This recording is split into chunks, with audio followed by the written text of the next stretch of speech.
Olá, gente, tudo na paz?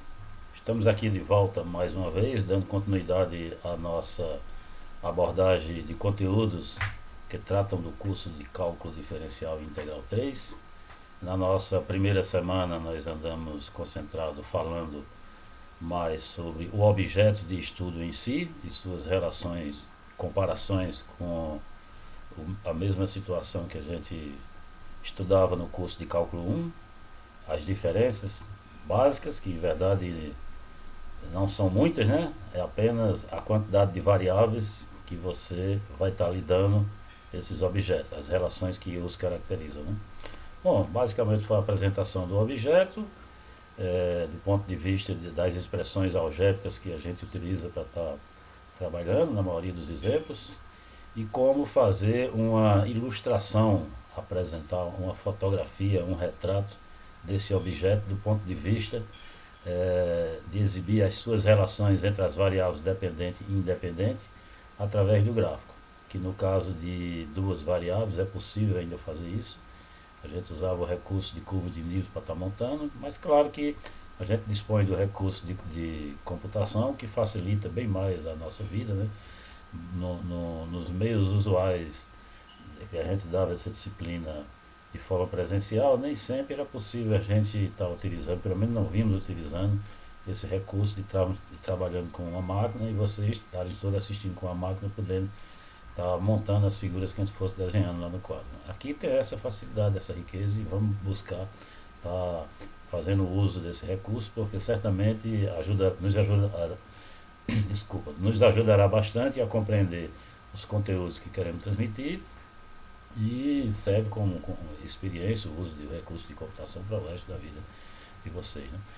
Hoje o assunto que vamos abordar se trata de um conceito que, se vocês recordarem um pouco lá no curso de cálculo 1, o análogo, né, é a noção de limite, embora tenha suas aparências bastante peculiares, já que o conteúdo só muda a quantidade de variáveis, mas ele é um conceito extremamente importante em tudo que se segue. Né? Se você for observar ou mesmo recordar é, a época que vocês fizeram o curso de cálculo 1, todos os conceitos que a gente aborda lá, a ideia de limite é uma premissa na sua definição. Né? Assim foi para falar da ideia de função contínua. Função contínua é um conceito que está tão intimamente relacionado com a ideia de limite que até se confunde na hora que você vai falar. Né? Hoje nós vamos chegar a estar vendo isso para o caso de várias variáveis. Né? A outra ideia que a gente apresentava lá no curso de cálculo 1, que aqui iremos estar apresentando também, é o conceito de derivadas. O conceito de derivadas também entra fortemente como limite de um quociente e etc. Vocês lembram, né? E por último era a parte de integração. Integração, nada mais do que você tentar calcular uma área, que muitas vezes a figura geométrica é limitada por uma função, uma expressão que nem sempre te dá um comportamento regular, de ser reta, que você tem expressões para estar calculando de forma conhecida, mas a gente faz aproximação através de tentando aproximar os valores da função com a variação pequena no ΔX, né, por retângulos miudinhos. Né? Mas a ideia de você estar concluindo essa conta, na hora que conceitua integral, ele é o limite, um limite de somas, ou seja, somas de Riemann, que a gente chama, né, no caso. Né? Bom, não vem ao caso estar repetindo aqui todos esses conceitos, mas apenas para chamar a atenção de que limite é extremamente importante e em diversas circunstâncias, não só em cálculo 1, mas em cálculo 2, em cálculo 3 ou em qualquer conta que você vai estar fazendo mesmo na sua vida prática de engenheiro ou de qualquer outra formação que você esteja adquirindo, a noção de limite ele é muito importante. Né? Não é à toa que a ideia faz parte da nossa linguagem no dia a dia. Mas vamos lá, nosso objetivo não é ficar fazendo delongas, eu pretendo ser mais breve do ponto de vista de apresentação dos conteúdos, já que nós vamos falar só dos fundamentos do conceito. A prática a gente vai estar fazendo em aulas que vamos fazer de forma simples, né? Ou seja, ao vivo, direto com vocês, escutando as dúvidas de vocês e tendo a complementação com o nosso pessoal de apoio, que é os monitores, e o nosso outro professor que está em estágio de docência. Né? Muito bem. Eu de forma sucinta, fiz aqui uma breve introdução sobre como que se comportava o conceito, como que era apresentado o conceito lá no curso de cálculo 1. A rigor, para falar a verdade, eu não vou trabalhar com a definição formal de limite. O livro aborda, até tem uma seção no capítulo que faz algumas contas utilizando, porque essa ideia basicamente só serve para a gente estar demonstrando algumas propriedades que o livro nem está fazendo essas demonstrações, não sei nem porque está apresentando essas ideias do ponto de vista conceitual. Eu não quero tirar a importância de se apresentar a ideia formalmente, com o rigor matemático que ela merece.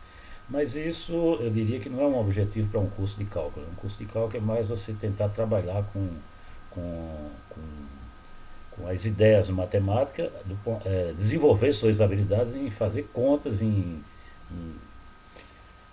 em resolver situações em que você, em princípio, não teria ideias, e você usa os resultados para poder estar obtendo é, as respostas para as questões que surjam, que o cálculo possa estar nos auxiliando. Né? Esse formalismo aí, em verdade, tem uma disciplina do curso de matemática, né?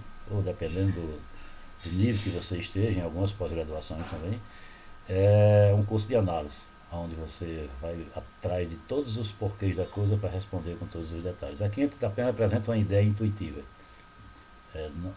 Não trata da definição com rigor. Posso até falar com a definição aqui, mas o intuito, como é ser um vídeo mais breve, eu vou deixar para que eventualmente, se alguém quiser saber essa definição conceitual com mais rigor, procure nos entrar em contato nas aulas de exercício, ou mesmo através dos mecanismos que a gente deixou aí para conversar, que a gente tenta falar para vocês, pelo menos com mais profundidade.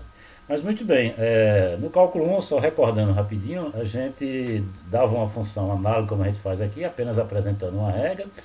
O domínio já é um objeto que cabe a você estar identificando. Quais são os valores para os quais, quando você for fazer a substituição de x na regra, te leva a um número. Todos os valores que isso for possível é o que caracteriza o domínio. É uma continha que você tem que fazer. A fronteira, no caso da reta, como geralmente era intervalo, ficaria as extremidades do intervalo. E um ponto qualquer, ou no domínio ou na própria fronteira. Quando eu boto na própria fronteira, é porque o ponto ou está no domínio ou está perto do domínio. Eu quero calcular o limite. A minha função não é, né, obrigado a estar definido nesse ponto. Ele pode não estar definido, como geralmente é o que a gente faz na hora de calcular o limite. Mas eu quero calcular os valores que a função assume quando a variável independente estiver perto desse ponto aqui. Eu quero ver o comportamento nas proximidades dele. Quero ver na situação limite, quando estiver quase lá, essa tua função se comporta como? Aí, para poder eu fazer essa variável independente se aproximar do ponto x0, o ponto x0 tem que estar ou no domínio, que aí eu poderia estar calculando o tempo inteiro o valor da função dela própria, claro que nessa situação não teria muito o que fazer, ou tem que estar nas proximidades, né? Para estar na proximidade, por isso que eu estou considerando ele na fronteira. Ele não pode estar no exterior, distante, senão eu não posso fazer o x se aproximar de x0 nunca, se ele estiver deslocado. Né? Essa é a ideia, a gente está sempre considerando os pontos, ou no próprio conjunto, onde você pode estar fazendo a substituição na função pelo próprio ponto, ou nas proximidades. Né? Muito bem, em cálculo 1, quando você for imaginar a situação no intervalo, deixa eu tentar rabiscar aqui, né? Quando você está na questão, eu vou rabiscar aqui mesmo. Eu não gosto de rabiscar nessa parte porque eu posso estar precisando utilizar. Vou rabiscar aqui nessa outra folha de papel. Você está com um intervalo, tem um ponto x0, você pode se aproximar pelo lado esquerdo, né? Do ponto x0, né? Só existem dois lados que você pode se aproximar de um ponto na reta, né? Ou pelo lado esquerdo ou pelo lado direito. E quando você vai se aproximando, a função se aproxima de algum valor, a tua função é um gráfico que vem. A função está aqui. Desculpa, estou falando, não está saindo. A função, o valor está aqui, lá no eixo Y. Né? Quando você vem se aproximando, ela se aproxima de algum valor. Se se aproximar de algum valor, observe que a função não precisa estar definida. Tem que tomar x cada vez mais perto. Se aproxima de um valor, quando eu caminho pelo lado esquerdo, esse valor é um determinado número que a gente chama ele de... Observe que eu não posso chamar o valor da função no ponto, porque se não tiver no domínio, eu não calculo a função naquele ponto. Né? Muito bem, limite lateral à esquerda. é quando para x cada vez mais próximo de x0 pelo lado esquerdo, por isso que eu estou enfatizando aqui x menor que x0, o valor da função se aproxima de um determinado número. Esse número eu estou chamando, eu denoto por essa linguagem aqui, de forma sintetizada, esse blá blá blá que eu estou colocando aqui. Eu repito, essa conceituação tem uma argumentação técnica, que eu estou evitando abordar, o livro dá, qualquer coisa, se for de interesse de vocês eu falo, para evitar muita tecnicidade na nossa abordagem. Mas esse número, quando existe, a gente chama ele escreve dessa forma. L1 é aquele número, lembrando que isso aqui tem que ser um número, né? Tem situações que você vai calcular o limite e vai estar tendendo para infinito. Essa situação de ir para infinito não seria limite, né? Porque infinito não é número, né? Limite só existe quando for um número. Minha escrita saiu meio irregular aqui, mas eu estou falando, dá para vocês perceberem. Esse número a gente dá nota por esse símbolo, limite do valor da função. Quando eu faço x se aproximar de x0, esse negativozinho aqui não tem nada a ver com o número ser negativo ou não, é apenas uma anotação significando que eu estou me aproximando do valor de x por valores menores do que ele, né? É como se estivesse quase lá, está ligeiramente encostando no valor x0, né? O valor de x está chegando quase lá. Qual o valor que a função está se aproximando?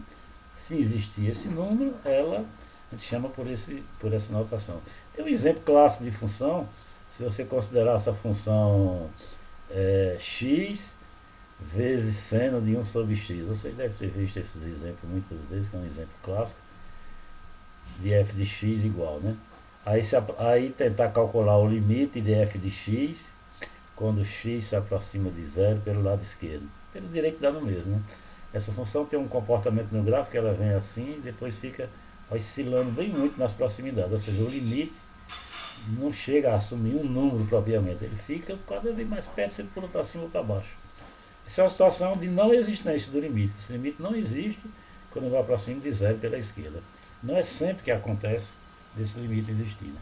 Bom, aqui eu estou no contexto de cálculo, tentando lembrar bem muito, porque a nossa abordagem aqui é muito parecida com o que a gente vê em cálculo. Inclusive nas contas, eu vou estar sempre precisando trazer o conhecimento de lá para estar se abordando aqui, né?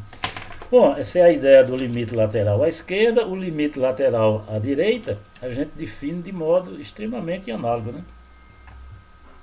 Limite lateral à direita é que ao invés de eu aproximar x pelo lado por valores menores do que x0, eu aproximo por x maior do que x0, né? Quando você estiver aproximando do valor de x pela direita, deixa eu escrever a situação aqui, embora eu ilustre. Tá, aqui é x, estou fazendo x se aproximar de x0 pela direita. O gráfico da função vem assim, né? Essa função se aproxima de um número. Se ela se aproximar de um número, eu escrevo esse número como sendo um valor.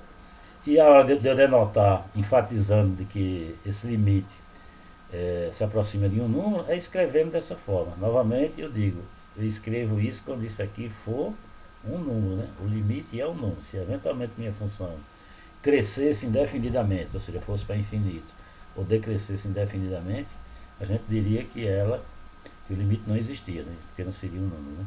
Sim, isso é uma outra forma de se escrever também, que a função se aproxima de um número quando eu faço x se aproximar de x0 pela direita, né? Esse sinalzinho positivo aqui é para enfatizar que eu estou me aproximando por valores maiores do que x0. Não quer dizer que eu estou somando nada, não confunda o significado dos símbolos, né? Muitos livros usam essa notação, é a notação que o nosso livro usa, mas às vezes para evitar confusão tem livro que usa um E de esquerda ou um D de direita, que talvez fosse até mais adequado, né? Como esses livros muitas vezes tem muitos que são traduzidos, aí tem que usar, a esquerda seria o L de left e direita seria um R de right, né? Bom, não vem ao caso aqui, né? Essa mesma notação vale quando eu vou fazer o se aproximar no valor pelo lado esquerdo. Aí seria um negativo aqui, ou um E de esquerda, como achar melhor, né? Não seria errado se você adota uma linguagem e faz uso dela recorrente, enfatizando. A ilustração é aquela que eu já vim abordando lá. Se eu estiver me aproximando pelo lado direito, o x se aproximando do lado direito, o valor vai se aproximando do número L, é o número que a gente chama. Eu vou apenas querer que vocês fiquem com a noção do significado do que é o limite, porque a definição conceitual técnica fica parecendo uma coisa do outro mundo, meio esquisita. Na hora de fazer conta de propriedades para se justificar que eu vou apresentar logo mais, precisaria estar usando essa conceituação técnica. Eu estou evitando porque a gente está focado em ir para objetivos de forma mais rápida, outros objetivos, né? Muito bem. Quando é que a gente diz que uma função possui limite em um determinado ponto? Quando, na hora de eu aproximar de x0 pelo lado esquerdo quanto pelo lado direito, eu obtiver o mesmo número, né? Esse L1 e o L2 forem iguais. Aí a gente denota ele com, precisa mais de um subíndice, é o mesmo número, né? Basta um símbolo, né? Quando o limite pela direita e pela esquerda for o mesmo, a gente simplesmente diz que a função tem limite naquele ponto, não fala mais limite à esquerda ou à direita. Ou que f de x se aproxima, né, de f de x quando x se aproxima do ponto x0. Quando o ponto se aproxima, é irrelevante se é pela direita ou esquerda, porque o valor que você obtém é o mesmo, né? A notação é muito parecida, o que muda é que eu não boto mais aquele subíndice positivo ou negativo, ou mesmo o L de esquerda ou o L de direita. Porque é irrelevante, tanto faz para um lado para o outro, nunca você vai assumir o mesmo, né? Tem essa notação usual para limite, no cálculo que a gente usava. Uma outra usual também era esse, que é um pouco mais longa, mas talvez mais detalhista do ponto de vista de alertar você para o procedimento que você está fazendo na hora que está se calculando o limite. O valor da função está se aproximando desse número à medida que eu faço a variável independente se aproximar do ponto x0. Basicamente é isso. Aqui tem uma ilustração de quando é que a função possui limite, né? Observe que quando eu for falar de limite, eu não preciso que a minha função esteja definida nesse valor, não é obrigado, né? Por isso que em muitas situações a gente calcula limite e a função não faz nem sentido no ponto que eu estou calculando.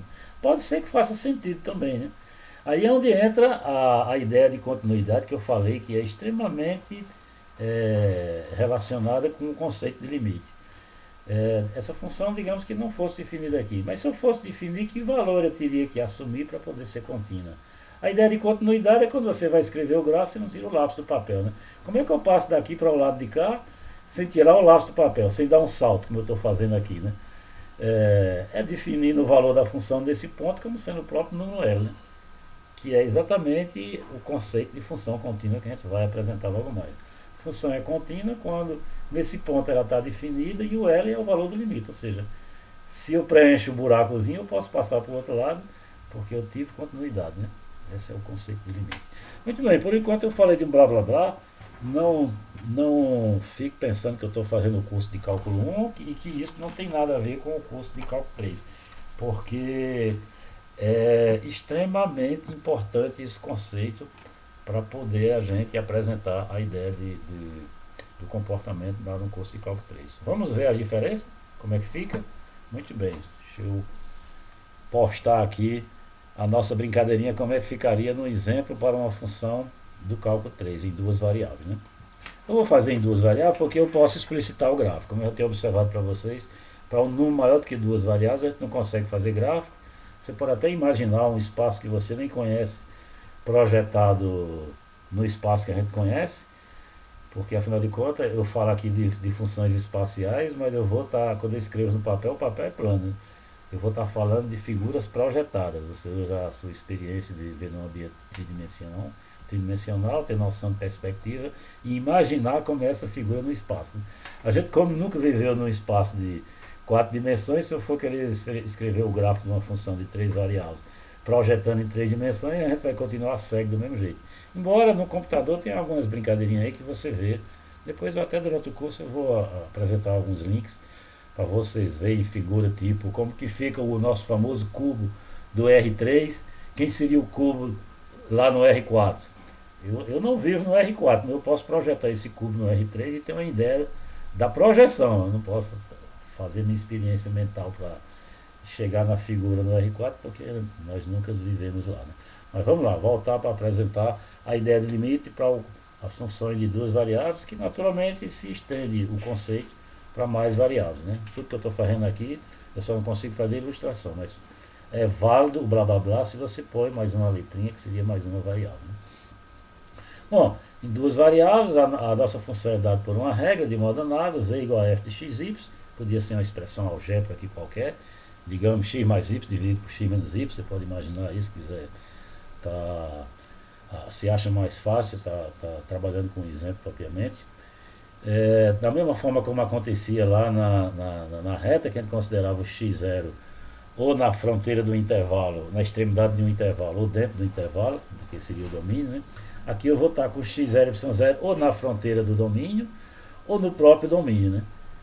Vale a mesma coisinha. A ideia de eu colocar ele na fronteira ou no próprio domínio é que eu quero fazer com que a variável x e y se aproxime desse valor. E isso não é possível se você considerar x0 e y0 no exterior do conjunto, ou seja, num ponto que está distante. Eu não posso fazer o xy se aproximar de lá. Como é que eu posso falar de limite? A situação limite é o cálculo, o comportamento da função para os valores pertinho do ponto x0 e y0. Um ponto que pode até, repito, a função nem está definida, né? Muito bem, tem a definição formal, que se estende de modo parecido lá. Eu vou substituir o módulo pela distância entre dois pontos, mas não vem ao caso aqui. Eu vou falar novamente da ideia intuitiva. A gente denota por esse símbolo aqui quando essa situação acontece. Disse que uma função em duas variáveis se aproxima de um número L quando eu tomo x e y na função dentro de domínio, que senão eu não poderia fazer a conta, né? Quando x e y se aproxima ou fica cada vez mais próximo do ponto considerado x0 e y0, que pode até não estar no domínio, se para qualquer caminho passando por x0 e y0, caminho a gente vê no final do curso de cálculo 2, eu podia até fazer uma revisão rápida, mas nada mais do que uma função em duas variáveis, que aqui eu estou escrevendo em termos de parâmetros, né? Eu não cheguei a falar um pouco sobre caminho, que eu imagino que você conhece, é bem intuitivo. Um caminho é você pegar não é mais uma reta, é uma curva que você está escrevendo. No plano tem duas variáveis, se fosse no espaço teria três variáveis, mas está dependendo só de um parâmetro, né? Aí a ideia é qualquer caminho passando por esse ponto x0 e y0, quando ele passa pelo ponto, significa que na parametrização, para determinar um determinado valor, esse x desse valor e y desse valor vai ser exatamente o ponto x0 e y0, né? Então, para qualquer caminho contínuo e para algum valor, como eu disse, que é o gama de t0, x de t0 e y de t0 igual ao ponto, porque senão ele não estaria passando no ponto. Ocorrer isso, né? Observe que você pega a função, substitui pelo parâmetro x de t e y de t, isso aqui tudinho me dá uma função da variável t, né? A função vai do R2 em R. O x e y é um caminho que vai de t no R2. Isso aqui é o nosso gama de t, né? Aliás, dentro é o parâmetro é o gama de t. Aqui é uma função que chama g de t, né? É uma função de um parâmetro real com imagem real, uma função do cálculo 1. Então faz ideia você falar do limite lá do cálculo 1. Se essa função, quando você compõe pelo caminho, vai para um número L, para qualquer caminho que você imaginasse, passando pelo ponto x0 e y0, que você calcula esse limite, o número é o mesmo, então a gente diz que o valor da função tem um limite naquele ponto. Eu vou fazer a ilustração gráfica da ideia só para poder ver o que interessa, né?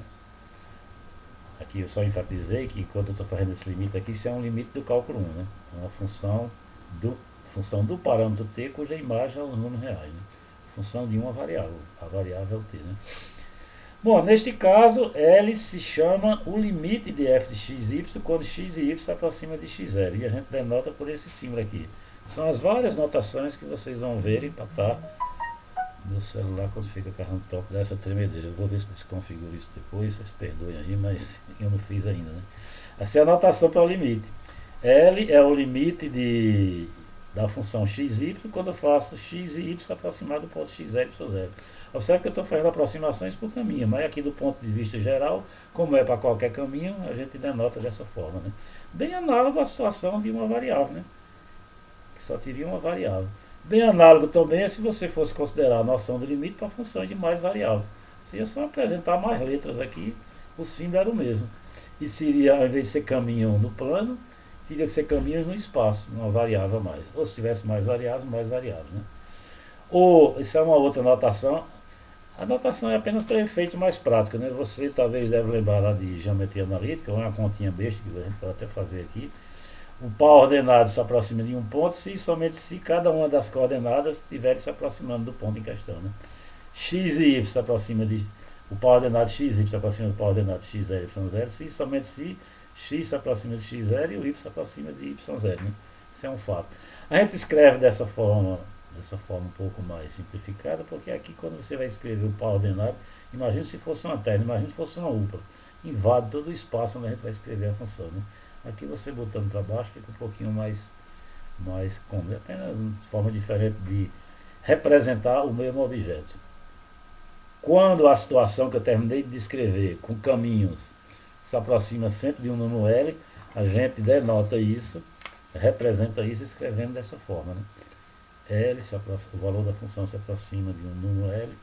Observe que esse número L tem que ser um número novamente, mesma observação que a gente estava fazendo na situação do cálculo 1 anteriormente. Né? Isso aqui tem que ser um número. Se eventualmente ela estiver se aproximando de infinito, ou seja, crescendo indefinidamente, ou decrescendo indefinidamente, ou até oscilando, cada vez maior e menor, essas são situações em que o limite não existe. A gente diz que o limite não existe nesses casos. Né? Às vezes simplesmente escreve o símbolo do limite como se existisse e bota um sinal de não existe bem grande. Lembrando que o sinal de não existe, para não escrever ali na folha, o símbolo é esse. Né? Um E maiúsculo escrito com as pernas trocadas e um traço no meio. Muito bem, a outra forma também da gente estar abordando isso para tentar ser mais elucidativo do ponto de vista do que está ocorrendo no gráfico da função, o valor da função está indo cada vez mais próximo do número L, quando eu tomo as variáveis independentes próximo do ponto em questão que eu estou tomando. Por que eu consigo tomar ele cada vez mais próximo? Porque ele ou está na fronteira, né, que são pontos que encostam no domínio, sem necessariamente estar lá, ou ele já está no próprio domínio, aí eu poderia estar fazendo ele se aproximar, sendo ele mesmo o tempo inteiro. Né? Aqui estou fazendo uma ilustração do ponto de vista gráfico, como é que essa conceituação. Né? O gráfico da função, nós já chegamos a ilustrar em algumas situações, digamos que eu tomasse x, y e z, aqui eu represento o domínio, e um ponto que não necessariamente está no domínio. Quando eu digo que o ponto não está no domínio, mas ele estaria na fronteira. Né? Por que ele estaria na fronteira? Todo disco aberto que você colocar centrado nesse ponto, ele vai conter pontos do domínio e vai conter pontos que não estão no domínio, que seria ele próprio. Né? Se você considera ele aberto, é porque ele não está no domínio. Se ele estivesse no domínio, ele não seria ponto da fronteira. Né? Certo? Estou considerando ponto que não necessariamente está no domínio. Aí você vai se aproximar, quem são os caminhos? Aqui eu fiz a descrição de um caminho em vermelho. Observe que no cálculo 1 eu só tinha dois caminhos para me aproximar de um ponto, que não necessariamente estava no domínio. Ou era pelo lado direito ou era pelo lado esquerdo. Aqui tem uma infinidade de caminhos para me aproximar. Tem esse vermelho, tem retas que você pode imaginar convergindo por cada ponto. Eu posso caminhar me aproximando, girando. Existe uma infinidade de possibilidades de você estar se aproximando desse ponto para poder estar verificando o limite. Aí você diz, professor, mas assim não vou saber quando é que o limite existe nunca, porque eu vou precisar trabalhar com infinitos caminhos, como é que eu vou saber? Como é que eu posso pegar infinitos caminhos para verificar se a conta? Bom, cálculo tem a forma de você trabalhar com infinidade de caminhos fazendo certas parametrizações. Né? A gente vai descobrir os truques que a gente usa para descobrir quando é que um limite existe ou não. Mas a ideia do limite existir é exatamente sempre que você está me aproximando, o valor da minha função que cai aqui em cima, em qualquer ponto que você toma nesse caminho, quando eu estou me aproximando, o valor da função está se aproximando desse valor. Né?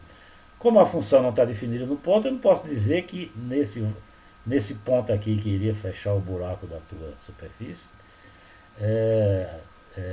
seria o próprio L, porque a função não está definida lá. Né?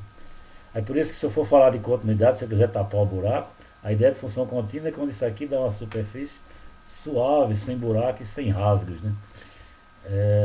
Eu teria que fazer a minha função ser exatamente o valor de L, né? Para poder tapar o buraco, se você for colocar esse ponto no domínio. Que é exatamente o conceito análogo. Acho que eu vou ter que fazer um pause, não sei. A câmera trava do meu celular. Vou fazer Bom, gente, retornando, aconteceu aqui um breve probleminha na internet. A internet, de vez em quando, tem esses problemas de dar uma queda brusca, né? Não sei o que foi que houve, foi queda de energia. E eu não sabia que a câmera do celular deixava de... Eu estou fazendo uma gravação local, ela interrompe, né? Deixou de estar filmando, eu tive que interromper o vídeo. Bom, vamos voltar. Eu estava falando, para falar a verdade, Eu estava apresentando basicamente, já junto na ideia do limite, como eu observei, são conceitos intimamente bem relacionados, né? É, a ideia do limite, voltando à figurinha que a gente estava tratando aqui, quando você pega caminhos que vai passar pelo ponto x0, y0, o valor da função que você vai assumindo para cada ponto lá no caminho vermelho, sob essa superfície que é o grafo, o valor da função em pontos desse caminho vão estar assumindo aqui, né? Então os valores da função por aquele caminho vai estar se aproximando de um mesmo número. Isso para qualquer caminho que você considera aqui embaixo. Eu representei um em particular, mas representaria para qualquer valor. E quando eu falei da ideia de continuidade, essa superfície vai ser contínua, suave, sem buraco. Você precisa tapar o buraco aqui, né? Para você tapar o buraco, você tem que definir o valor da função em algum ponto aqui. Que valor eu deveria ter que definir para essa superfície ficar suave e sem buraco? Eu teria que definir exatamente o valor do limite L. Esse limite tem que existir, porque se tiver rasgo, não tem. Eu me aproximo para um lado, dá um valor, se aproximo para o outro, dá outro. Não teria como você remendar definindo nenhum valor para a função nesse ponto. Na situação da existência do limite, é quando eu posso eventualmente estar fechando o buraco e a gente está caracterizando a função como sendo contínua. A função é contínua nesse ponto, se o limite existir, e o valor do limite tem que ser exatamente o valor da função no ponto. Ou seja, limite de f de x, quando x estiver aproximando de x0 e y0, c, que é o L, né, esse limite, é o f de x0 e y0. Esse limite tem que ser igual a f de x0 e y0 para ser contínua. Essa, a rigor, eu terminei de apresentar o conceito de função contínua em duas variáveis. Em três variáveis é a mesma coisa, só não tem a representação gráfica, porque eu não sei onde esse corpo deita, né?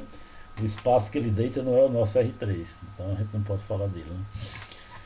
Muito bem, aqui na apresentação dessa ideia de limite que nós damos, já ficou bem descrito um resultado bastante forte que tem lá no livro. Depois eu folhei o livro e apresento esse resultado, que é um meio que você tem para descobrir, se por enquanto a gente eventualmente não sabe como é que a gente descobre se o limite existe ou não. Como é que eu calculo o limite, professor? Eu preciso pegar infinitos caminhos. A gente vai apresentar técnicas que te levam a você estar concluindo como é que se calcula. Mas aqui a gente tem uma regra, estou tirar minha mão para poder não fazer sombra, botando meu celular mais para cá, acho que dá para fazer melhor, né? Que é para apresentar a nossa regra. Talvez apresentando no livro lá tivesse mais escrito. É a famosa regra dos dois caminhos, né? Um pouco a escrita não está boa, mas vamos fazer a leitura, né? O que é a regra dos dois caminhos? Ela fundamentalmente é uma regra que se aplica para poder você destacar a não existência do limite. Ela não é uma regra que serve para você dizer, o limite existe porque lá no cálculo 1, essa regra podia ser aplicada para poder você dizer quando é que o limite existe, né? Você calcula o limite, só existiam dois caminhos, então era fácil fazer a varredura de todos os caminhos possíveis. Calculava o limite pela direita e calculava o limite pela esquerda. Os dois deram igual, só existem esses dois caminhos, acabou-se. O limite existe e é aquele valor comum igual, né? Aqui, como tem uma infinidade, eu não consigo percorrer uma infinidade de caminhos para estar testando, né? Mas você pode pegar dois e descobrir que os valores dão diferentes para dois caminhos distintos, né? E a gente vai começar logo apresentando alguns exemplos de como você identificar limites que não existem em determinados pontos. Se você pegar dois caminhos diferentes, que é o que eu estou observando aqui, destacando na utilização dessa regra que você pode dispor, né? Quando ocorrer a existência de dois caminhos, estou enumerando aqui, do ponto de vista de notação para caminhos, aos quais, para aqueles caminhos, você calcula o limite, dá um valor, no outro dá um valor que é diferente, nessa situação você diz que não existe o limite de f de x quando x tende a x0 e y0, né? Deixa eu ver onde é que a gente continua a nossa folha. Nossa folha sumiu junto com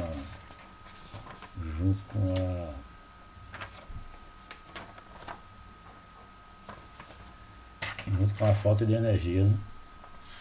Eu vou tentar achar aqui e a gente continua, né?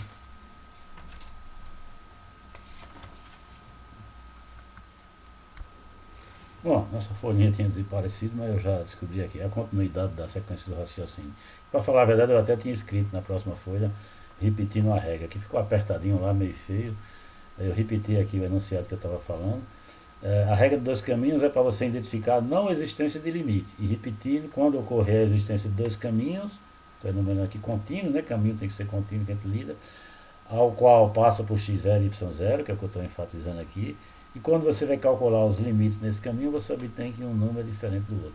Nessa situação, a gente representa isso dizendo que o limite não existe. Como eu observei, a não existência de limite, a gente destaca, escreve na mesma anotação o limite e bota um sinal de não existência em matemática. Né? Vamos ver umas situações de como a gente pode estar utilizando essa regra para descobrir que o caminho não existe.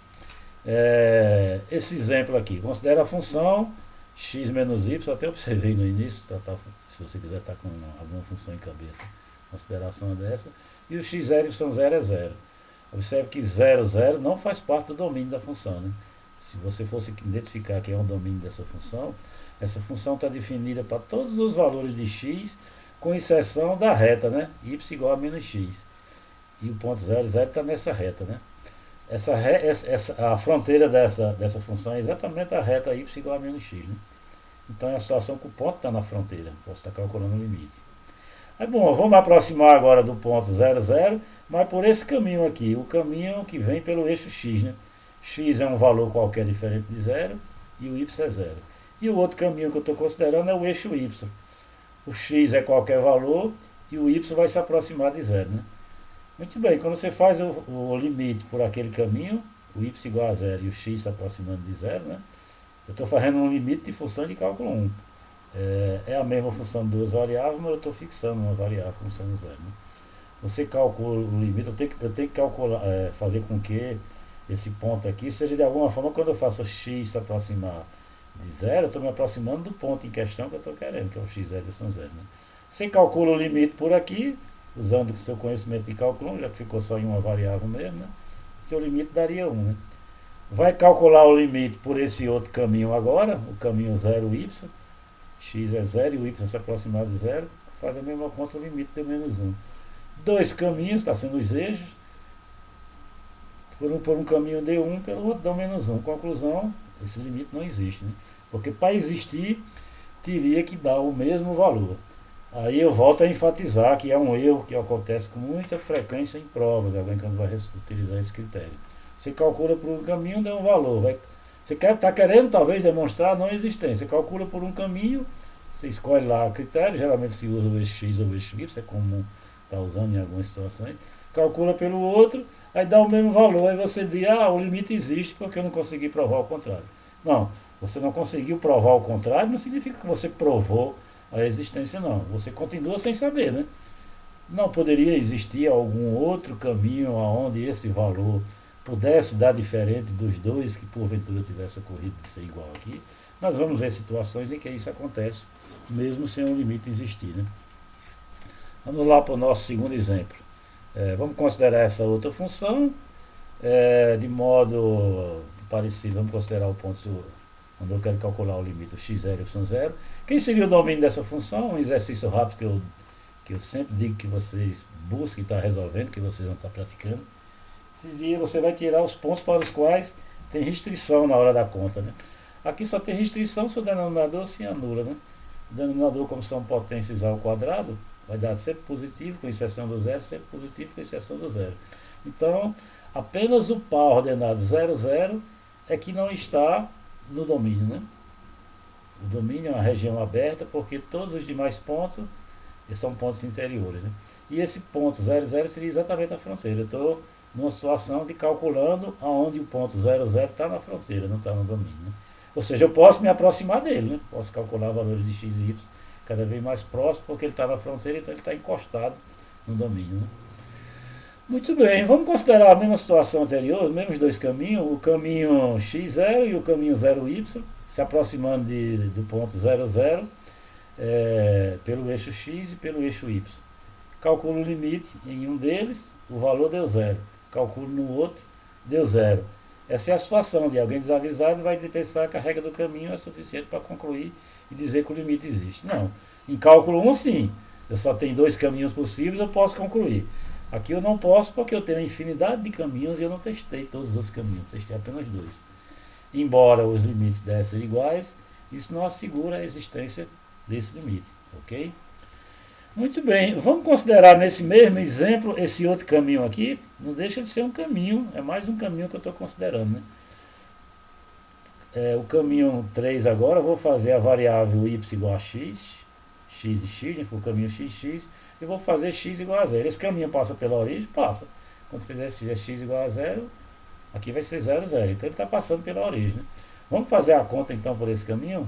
Esse limite L3, se é que existe ou não, ele é calculado por essa conta aqui, né?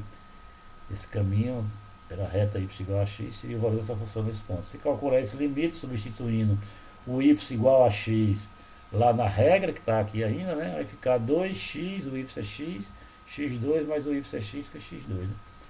O numerador fica 2x2, o denominador 2x2, né? Que é o que tem aqui, né? Esse valor dá 1. Deu 1 e nos outros dois casos deram 0, né?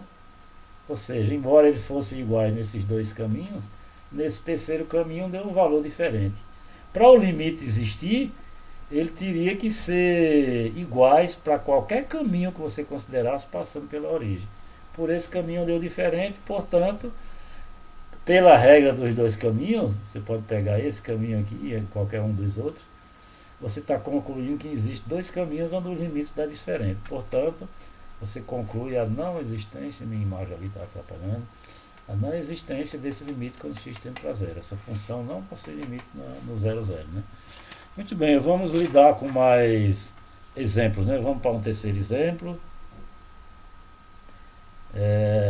Esse terceiro exemplo ele é bem típico de uma abordagem interessante que você chega a observar que para uma infinidade de caminhos se aproximando da origem, toda reta que passa pela origem, essa função vai ter o mesmo valor limite e, no entanto, não existe o limite para essa função, né?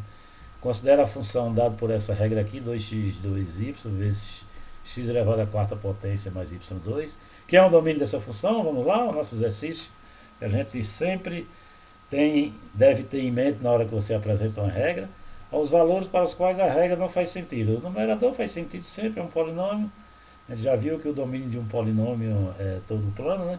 O denominador também é um polinômio, mas só que o denominador não pode se anular, né? Esse polinômio se anula em algum canto. Potência quarta de um número sempre dá positivo, né?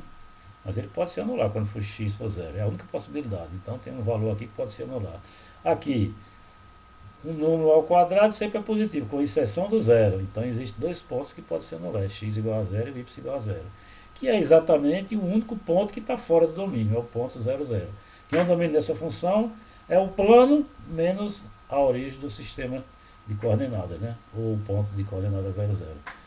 Esse ponto de coordenadas 0, 0 ele não está no domínio, ele está na fronteira, né? Porque está perto, está encostado no domínio, né? Eu estou calculando o limite numa situação em que ele está encostado, eu posso fazer isso. E então vamos considerar agora aqueles três caminhos usuais que a gente considerou antes, né? Eu estou deixando a conta como um exercício, fazer no ponto 0, 0, mas se você substituir o caminho x igual a 0, y diferente de 0, na hora do limite vai ficar 0 vezes qualquer coisa é 0, dividido por y ao quadrado, o valor é 0, né? Por aquele caminho o limite dá 0, pelo outro caminho, quando o y for 0 e o x for qualquer diferente de 0, vai ficar 0 dividido por um número x, que é diferente de 0, vai dar sempre 0, o limite é 0. Se você fizer agora pelo caminho x igual a y, eu não sei se eu fiz essa conta ou estou fazendo aqui, é o caminho L3, né? O caminho x igual a y. Quando x tende para 0, você vai substituir o y por x a quarta e o y por x, com x ao quadrado. Fazendo um arrumo aqui de botar a potência no denominador e a evidência ao quadrado, ficaria x ao quadrado vezes x ao quadrado mais 1. Corta o quadrado com ao quadrado, vai ficar 2x sobre x ao quadrado mais 1, quando você calcula o limite. Aqui é um limite de cálculo 1, poderia até estar usando L'Hopital, tudo que tem direito que vocês aprenderem em cálculo 1, vocês podem estar fazendo uso na hora de estar fazendo essas contas, né? E na nossa conta usual, como essa função em verdade é uma função contínua, você pode calcular substituindo, né? O numerador dá 0, o denominador dá 1, 0 dividido por 1 dá 1. Ou seja, esse limite existe. No caso anterior não existia, mas nesse aqui os limites, tanto para L1 quanto para L2 quanto para L3, existiu e deu 0, deu o mesmo valor, né? Bom, vamos, ao invés de estar percorrendo caminho um por um, vamos tomar logo uma infinidade de caminhos. O questionamento que eu fiz, podemos dizer que existe um limite? Não, porque eu só peguei 3. Existem infinidades. Poderia existir algum outro caminho diferente desses 3, dados com o limite não sendo esse valor 0. Né? Você sempre vai ficar com a pergunta, mas não existe outro que poderia ser diferente? Você não sabe, né? Vamos considerar um caminho, aqui eu estou considerando para cada C número real, diferente de 0, né? Tirei o 0 porque o 0 ele tratou, o 0 seria o caminho x0, né? Nós já tratamos lá, né? Para C ser um número qualquer, o caminho da forma x e aqui o coeficiente angular vezes x. São retas com coeficiente angular C, passando pela origem. Né? Se fizer y, se fizer x igual a 0, aqui vai dar o ponto 0, 0. São uma infinidade de caminhos. Né? Calculando o limite para cada um desses caminhos, a conta é a mesma. O x tendo para 0 e o y é c vezes x, né? De f de xy. Também eu escrevo dessa forma. Aqui o limite, a rigor, você faz só nessa variável. Isso aqui é só para substituir lá na variável y, quando você vai fazer a conta, que foi o que eu fiz aqui. Né? Aí substituir na expressão, daria 2x ao quadrado, o y substituído por 6x. X à quarta vezes c vezes x. Né? Estou fazendo a mesma conta para uma infinidade de caminhos retos, passando pela origem. Né? Vamos ver se eventualmente der um valor que dependa de C. Como o teu C está variando aqui, significa que o teu limite pode dar diferente, está dependendo do valor de C. Né?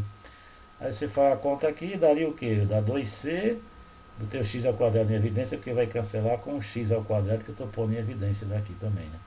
Aqui dá x ao quadrado mais C, que ficaria, quando cancela o x2 que aparece no numerador e denominador, fica 2,6x dividido por x2 mais c ao quadrado, né? Aí, quando você... Isso aqui eu posso substituir, porque observe que o c é diferente de 0. Estou entrando forte aqui, né? Como o c é diferente de 0, tu vai fazer a conta, vai ficar 0 dividido por c ao quadrado. 0 dividido por c ao quadrado, 0 dividido por qualquer número diferente de 0, dá 0, né? Ou seja, o limite está existindo e está dando o mesmo valor.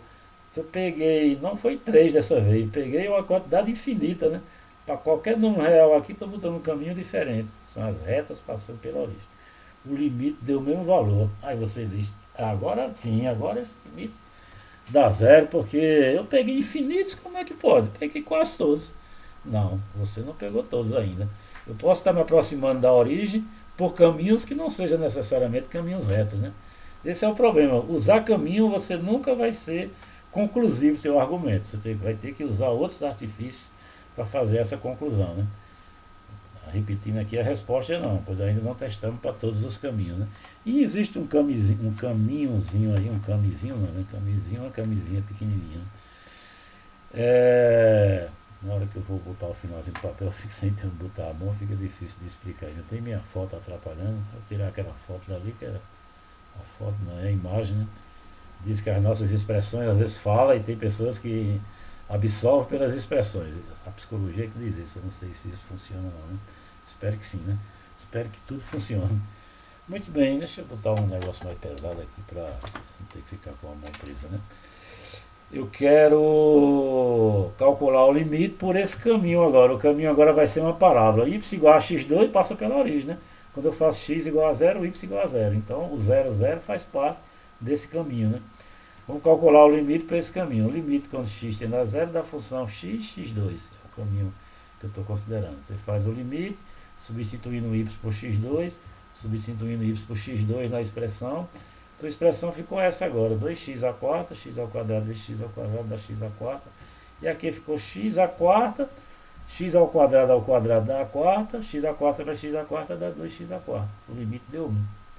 Todas as demais situações deram 0, né?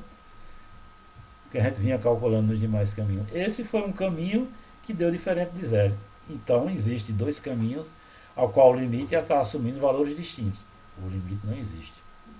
Bom, essa regra dos dois caminhos é uma regra bastante útil, ela é utilizada bastante, mas infelizmente só se aplica numa situação da não existência de limite. Se você for ficar tentando usar essa regra para calcular uma situação de existência de limite, infelizmente você vai passar todo o tempo de uma prova, se for o caso, tentando achar esse resultado e não acha porque o limite não existe, né?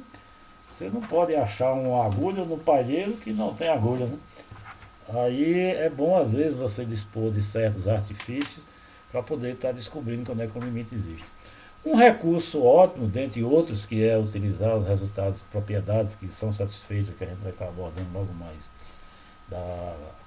do caso de existência de limite, um dos recursos que é muito utilizado, pelo menos para duas variáveis, esse resultado também se estende para três ou mais variáveis. Você teria que estar usando aquela ideia de representação com os cossenos. Tem uma representação vetorial que você coloca. Eu esqueci como é o nome que você faz em três variáveis. Mas todo ponto pode ser escrito na notação polar. No caso de três variáveis, né? A gente chama R cosseno, R cosseno de alfa, o ângulo que o eixo faz com o eixo alfa, R cosseno de beta. O beta é o ângulo que o eixo, que o ponto 0 e o ponto faz com o eixo Y. E o cosseno de gama é o ângulo que o eixo OP faz com o eixo OZ. Né? Admite uma representação semelhante às coordenadas polares, que é você botar a representação x, y, z em função de r cosseno de alfa, r cosseno de beta, r cosseno de gama. Não vamos complicar, a gente não vai estar buscando calcular limite, ficar nenhum especialista em limite, a gente apenas faz uma comparação superficial com tudo que nós aprendemos lá no curso de cálculo 1. E claro que a extensão disso requer alguns detalhes, eventualmente quem tiver curiosidade pode estar trabalhando, acho que o livro nem trabalha nessa situação, mas vamos voltar, um ponto importante que a gente não falou seria que recurso a gente usa então para poder calcular limite quando existe. Tem uma forma importante de calcular. Um dos recursos, pelo menos para duas variáveis muito usados, é o do limite por coordenadas polares. Né? Vocês lembram bem de geometria analítica, o que é as coordenadas polares? É você caracterizar um ponto não pela sua projeção nos eixos x e y, mas sim pelo ângulo que o segmento que vai da origem até a localização do ponto faz com o eixo x e a distância desse ponto à origem, que é nada mais que as coordenadas polares. Vamos falar aqui rapidinho sobre isso. Limite por coordenadas polares. Coordenadas polares, um ponto qualquer no eixo x e y tem coordenadas x e y, que é você projetando na direção do eixo x ou na direção do eixo y. Em coordenadas polares, você vai fazer uma identificação única desse ponto por o ângulo que o segmento que vai da origem até P faz com o eixo x, ele chama de θ, né? Está um pouco pequenininho aqui, minúsculo, mas seria esse θ. E o R é a distância até a origem, né? Nesse sistema de coordenadas, a minha variável x, se você usar o teorema de Pitágoras por esse triângulo, você consegue concluir que a variável x ela é dada em termos dessas variáveis R e θ, como sendo R cosseno de θ, e o y é R seno de θ. Né? Levando em consideração, fazendo umas observações, como é que fica o R θ em termos de x e y, o R θ é a distância à origem, que fica o R, a expressão é S, e o θ é esse ângulo, que você pode estar calculando em termos de cosseno, não coloquei a expressão porque não vem o caso, mas o importante de você estar observando é que o x e o y vai se aproximar de zero somente se o meu R estiver se aproximando de zero. Né? Se o R estiver se aproximando, o x vai estar aproximando. Em termos mais gerais, se você quiser estar considerando, mas só serve para o 0, 0, quando o R vai para 0, o x vai para 0. Não, serve para qualquer ponto. Você pode fazer translação, a gente em geometria analítica trabalha também com sistema de translação. Você pode estar considerando um sistema de eixo, em vez de estar passando pela origem, passando pelo ponto x0 e y0. Vocês lembram disso, né? Então, qualquer ponto pode admitir como coordenadas naquele segundo eixo por uma expressão desse tipo. Seria, eu não fiz a ilustração, fiz aqui, né? Está aqui o ponto x0 e y0, você pode aqui estar passando eixos paralelos x', eixos paralelos y', e aqui está chamando o R como sendo a distância de P a O', né? De P a O', e o θ, o ângulo que ele faz com esse negócio. A coordenada x fica sendo x0 desse ponto, mais o R vezes o cosseno desse ângulo, que é a projeção, esse pedacinho. Esse pedacinho x menos x0, que eu estou escrevendo aqui, né? X menos x0 dividido por R é cateto adjacente dividido pela hipotenusa desse triângulo retângulo. Dá igual o cosseno do ângulo θ, né? Se você for resolver quem é x, dá exatamente a expressão de x aqui, né? A expressão de y de modo análogo você faz considerando o seno y menos y0 sobre a distância de P a P0, que é o R, né? Dá igual ao seno de θ, né? Então, resolvendo essa expressão, você obtém y igual a y0 mais. É uma forma que você tem para poder deduzir que quando você faz o R se aproximar de zero, o meu x e o y vai estar se aproximando de x0 e o y de y0, né? E isso você pode estar substituindo na hora que você vai calculando o limite, né? Você pega uma expressão de um limite. Quero calcular o limite do valor de uma função de duas variáveis quando eu faço x se aproximar de x0 e o y se aproximar de y0. Se você substitui por coordenadas polares, x igual a x0 mais r cosseno de θ, y igual a y0 mais r seno de θ, que é o que eu estou fazendo exatamente nessa expressão aqui em geral. Estou substituindo o x por x0 mais r cosseno de θ e o y por y0 mais r cosseno de θ. Até botei aqui um paredezinho para enfatizar que se as variáveis x e y. Você fica uma expressão em termos de r e θ. Ao invés de estar calculando o limite em duas variáveis, esse limite vai ser o mesmo quando você calcula em uma só variável. Imagina um θ fixo, claro que esse θ vai estar variando de 0 até 180 graus. Tu calcula um limite como sendo um limite de cálculo 1, que inclusive você pode usar a regra de L'Hopital, tudo que tem direitos, na hora de fazer essas deduções dessa conta. Porque a rigor, se você considerar x0 e y0 está fixo. O meu cosseno de θ, imagina como sendo fixo. Ficaria uma função só da variável r, né? Posso usar todo o meu conhecimento de cálculo 1 para determinar esse limite. Se esse limite te dá um número, observe que parametrizado esse ângulo quando você se aproxima. Esse ângulo seria quando você está chegando com a curva, qual o ângulo que a curva está fazendo. Esse ângulo pode ser qualquer, né? Eu estou aqui embutido nessa representação todos os caminhos possíveis na hora de fazer a conta, né? Se você faz a conta e te dá um número, vai ser um valor que não depende de θ. Esse número é exatamente o valor, o limite que você está calculando em questão, né? Vamos fazer esse exemplo com essa conta aqui. Descobrir se esse limite existe ou não, utilizando coordenadas polares. Em duas variáveis eu uso coordenadas polares para fazer essa conta. Em mais variáveis eu usaria o análogo de coordenadas polares. A gente não apresentou aqui, nem vai apresentar, porque eu pretendo, já está sendo de uma certa forma um pouco longo essa parte, a abordagem, mas são conhecimentos que a gente pode estar abordando na parte dos exercícios, né? Muito bem, o que é que eu vou fazer aqui? É usar a mesma ideia que caracteriza a utilização de coordenadas polares, transformar um limite em duas variáveis para um limite em uma variável, né? Peguei essa função, substituí x por r cosseno de θ e o y por r seno de θ, que é o que eu estou fazendo aqui, né? X é o meu r cosseno de θ ao cubo, menos o y. Aqui em verdade a expressão da nossa função é x vezes y, né? Com r cosseno de θ vezes o y ao quadrado, aqui mesma coisa, o x ao quadrado mais o y ao quadrado. Fazendo as contas aqui, aqui daria ao cubo, cosseno ao cubo, cosseno ao cubo, r vezes o r ao quadrado, que dá r ao cubo, né? Cosseno vezes seno ao quadrado, cosseno vezes seno ao quadrado. Está um pouco apagado, mas dá para ver. O denominador ficou r ao quadrado, cosseno ao quadrado, mais r ao quadrado, seno ao quadrado. E continuando a conta, eu coloquei r ao quadrado em evidência, ficou cosseno ao quadrado mais seno ao quadrado, que é uma famosa identidade trigonométrica que a gente começa aprendendo trigonometria, vendo a primeira equação, igualdade trigonométrica que a gente aprende, né? Em cima eu coloquei os r em evidência, que aparece r ao cubo, né? Eu desmembrei da forma r ao quadrado vezes r e coloquei o resto da expressão em seno, né?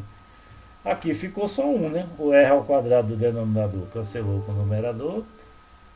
No denominador ficou só um, em cima ficou r. Eu estou botando cosseno, que aparece em ambos os termos da expressão aqui, em evidência. Aqui ficou só cosseno ao quadrado e do outro lado só o seno ao quadrado. Que eu vou repetir novamente a expressão da minha identidade trigonométrica, que é aquilo igual a 1, né?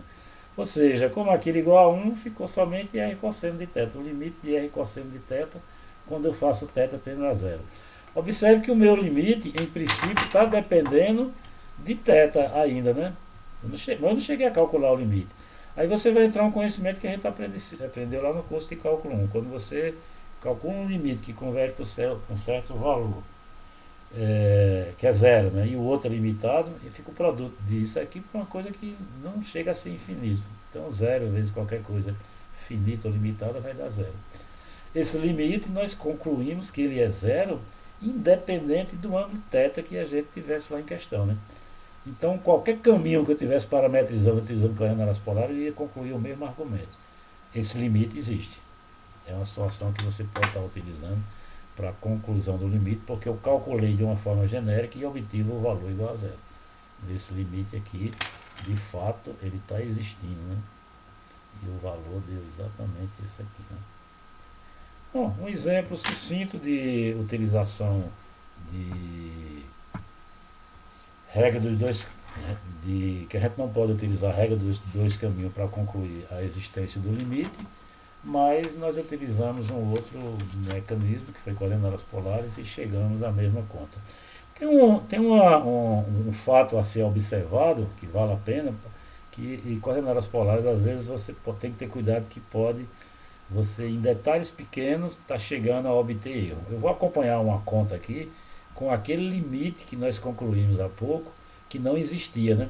Aquele que dava zero para todas as retas se aproximando da origem, e quando a gente pegava uma parábola para se aproximar da origem, o valor dava diferente e a gente concluía que não existia. Aquele limite, aquele mesmo limite, digamos que a gente fosse resolver usando coordenadas polares. Coordenadas polares tem uma riqueza que você pode concluir a existência do limite ou mesmo a não existência.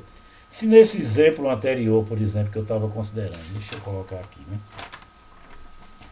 Nesse exemplo anterior que nós estávamos abordando, no finalzinho nós chegamos a essa conta aqui, né? Essa conta você concluiu que era zero porque era limitada e tinha um R. Digamos que na conta não tivesse o R, ficasse só o cosseno de θ. Você poderia dizer que o limite existia e era zero? Não, o limite não existia, porque para cada caminho que você imaginar, dependendo da forma como eu aproximo, está dependendo de θ. Então, esse valor de θ iria depender da forma como eu aproximasse da origem. Você concluiria a não existência, porque o limite depende do θ em questão. Ele não está dando um número no final da conclusão. Então, coordenadas polares serve para você estar concluindo a existência e também a não existência. É um mecanismo bastante rico para poder você estar ilustrando. Mas vamos fazer a conta que nós observamos, que é tentar calcular o limite daquela mesma expressão que nós concluímos a não existência utilizando coordenadas polares, né? Está aqui a minha expressão, nosso blá blá blá aí vocês leem depois, que basicamente é isso que eu estou falando. Calcular esse limite, quando x tende a zero e y tende a zero, daquela mesma função, só que usando coordenadas polares. O x igual a r cosseno de θ. Observe que eu não estou botando x0 mais r, porque o x0 é zero, né? E o y0 é zero. A expressão fica essa em coordenadas polares. X igual a r cosseno de θ e y igual a r cosseno de θ. Aqui é acompanhando a conta, substituindo x, substituindo y, substituindo x, substituindo y. Faça as nossas contas, põe o r em evidência, tem r ao quadrado com r aqui dá r ao cubo, e continuo cosseno ao quadrado vezes seno. Aqui cosseno à quarta, mais o seno ao quadrado. Tem um r ao quadrado daqui, que apareceu cá. Põe um r ao quadrado em evidência, a expressão que restou ficou um r ao quadrado daqui, o outro quadrado está em evidência, e um r ao quadrado que não aparece cá, ficou só o seno, né? E a expressão de cima, eu deixei o r ao quadrado para cancelar com esse termo aqui embaixo. Feito o cancelamento, ficou na expressão do numerador 2r, e repetindo a expressão do cosseno e do seno, o mesmo que sai lá. Aí você imagina, como o R está tendendo para zero, isso aqui vai ser zero, né? Usando continuidade. Isso aqui daria zero, o R está sendo zero, isso aqui dá zero, vai ficar zero, sobre seno ao quadrado, zero sobre seno ao quadrado é zero. Você está concluindo que o limite vai para zero. O limite existe, o limite vai para zero. E como é que a gente concluiu agora há pouco que o limite não existia? O que é que há de errado nessa conta aí? Alguém sabe dizer? Eu poderia até estar deixando em aberto a questão aí para vocês raciocinarem, para responder nas nossas intervenções, interlocuções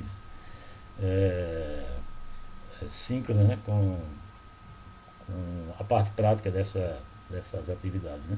Mas como é um vídeo que vai ficar para eventualmente mais pessoas estar assistindo no YouTube, vamos responder, né? Vocês, qualquer coisa, pare aí um pouquinho, tentem responder e vamos responder onde é que está ele. Tudo aqui não tem erro em nada, estou usando meras substituições. Mas essa conta aqui, eu dizer até que isso é igual a isso é verdade num certo contexto. Mas daqui para cá eu posso concluir, até caberia aqui usando o limite ainda, né? Porque o denominador pode se anular, né? E se o seno que eu estiver trabalhando fosse zero? Na hora que eu estou me aproximando da origem, nada me proíbe de eu estar aproximando pelo eixo Y, né? O meu seno podia não necessariamente ser a origem, né? Mas eu podia estar me aproximando do zero zero, por exemplo, por raiz quadrada, né? Que na situação limite, o meu ângulo, que é em cada ponto, você vai pegar o ângulo aqui, né? O meu θ estaria me aproximando de 90 graus. O seno de. Desculpe, podia ser a parábola aqui, né? Que é exatamente a parábola que a gente usou lá, né? Pega um ponto qualquer, o ângulo você mede aqui, né? Quando você vai se aproximando da origem, o teu ângulo vai estar nesse eixo, o seno desse ângulo zero é zero, né? Então o denominador pode estar sendo lá. Eu não posso dizer que esse limite daqui para cá dá isso. Esse limite só vai dar isso, essa conta só vai dar isso, se o seno não se anular. Essa conclusão aqui ela não está genérica, independente do valor de θ, né? É uma conta que não é verdadeira em geral, né? A resposta é essa. E eu não posso concluir que esse limite dá zero porque tem um argumento aqui que está falhando em geral, né? Esse argumento não vale em geral.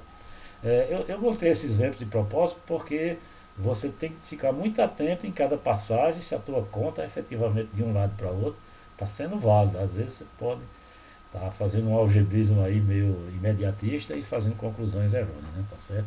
Esse limite efetivamente não existe, já demonstramos no caminho acima, né? Bom, aqui era o questionamento que eu estava fazendo. Aqui é uma situação que eu faço o limite sem ser na origem, até agora só deu exemplo tratando na origem, né?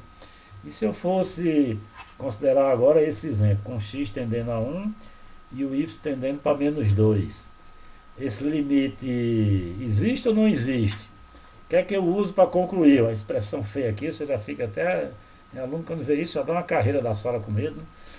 Mas aqui tem, eu botei de propósito com a ideia de utilizar coordenadas polares que não fosse no ponto 0, 0, que a gente já viu que a substituição para um ponto que não é 0, 0, se você colocar o ponto em questão, mais r cosseno de θ, a coordenada y em questão, você vai calcular o limite, e a substituição é r seno de θ. Aqui ficou um pouco meio borrado, mas vocês usam a boa vontade para entender aí pelas minhas palavras, né?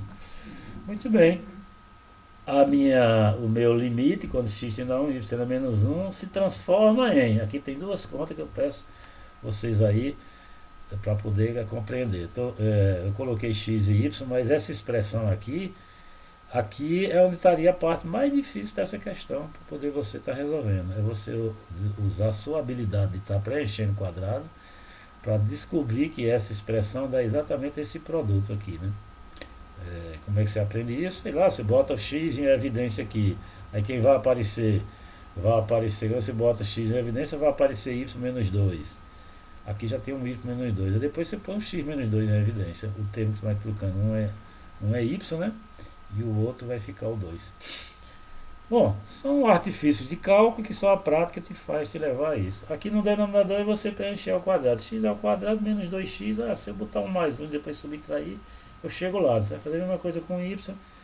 Eu repito, eram truques que a gente usava muito no cálculo 1 e a gente usou lá e acabou, parou, não vamos usar mais. Em cálculo a gente o tempo inteiro, aliás, desde que a gente começou a resolver em equações e equações no ensino médio, aquelas ideias ali que travaram eventualmente vocês na época, quem vai para a área de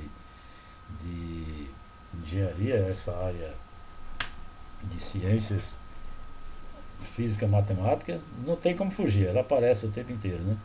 E aqui a gente está fazendo uso recorrente. Você pegar essa expressão, usar o algebrismo que a gente conhece das propriedades numéricas, para escrever dessa forma. Por que eu estou tentando escrever dessa forma? Para na hora de eu fazer a substituição trigonométrica ficar mais fácil. Claro que eu poderia fazer a substituição trigonométrica direto, usar isso aqui, mas a tua conta vai ficar muito mais complicada se você fizer depois. Aqui ficou imediata, né? Se você for imaginar quem é x menos 1, já fica direto r cosseno de θ, que é o que eu estou fazendo quando eu vou fazer a mudança aqui agora, né? Eu vou fazer passando para coordenadas polares com o limite quando o r tende para 0. Esse limite aqui, quando o r tende para 0, o x tende para 1 e o y tende para menos 2, né?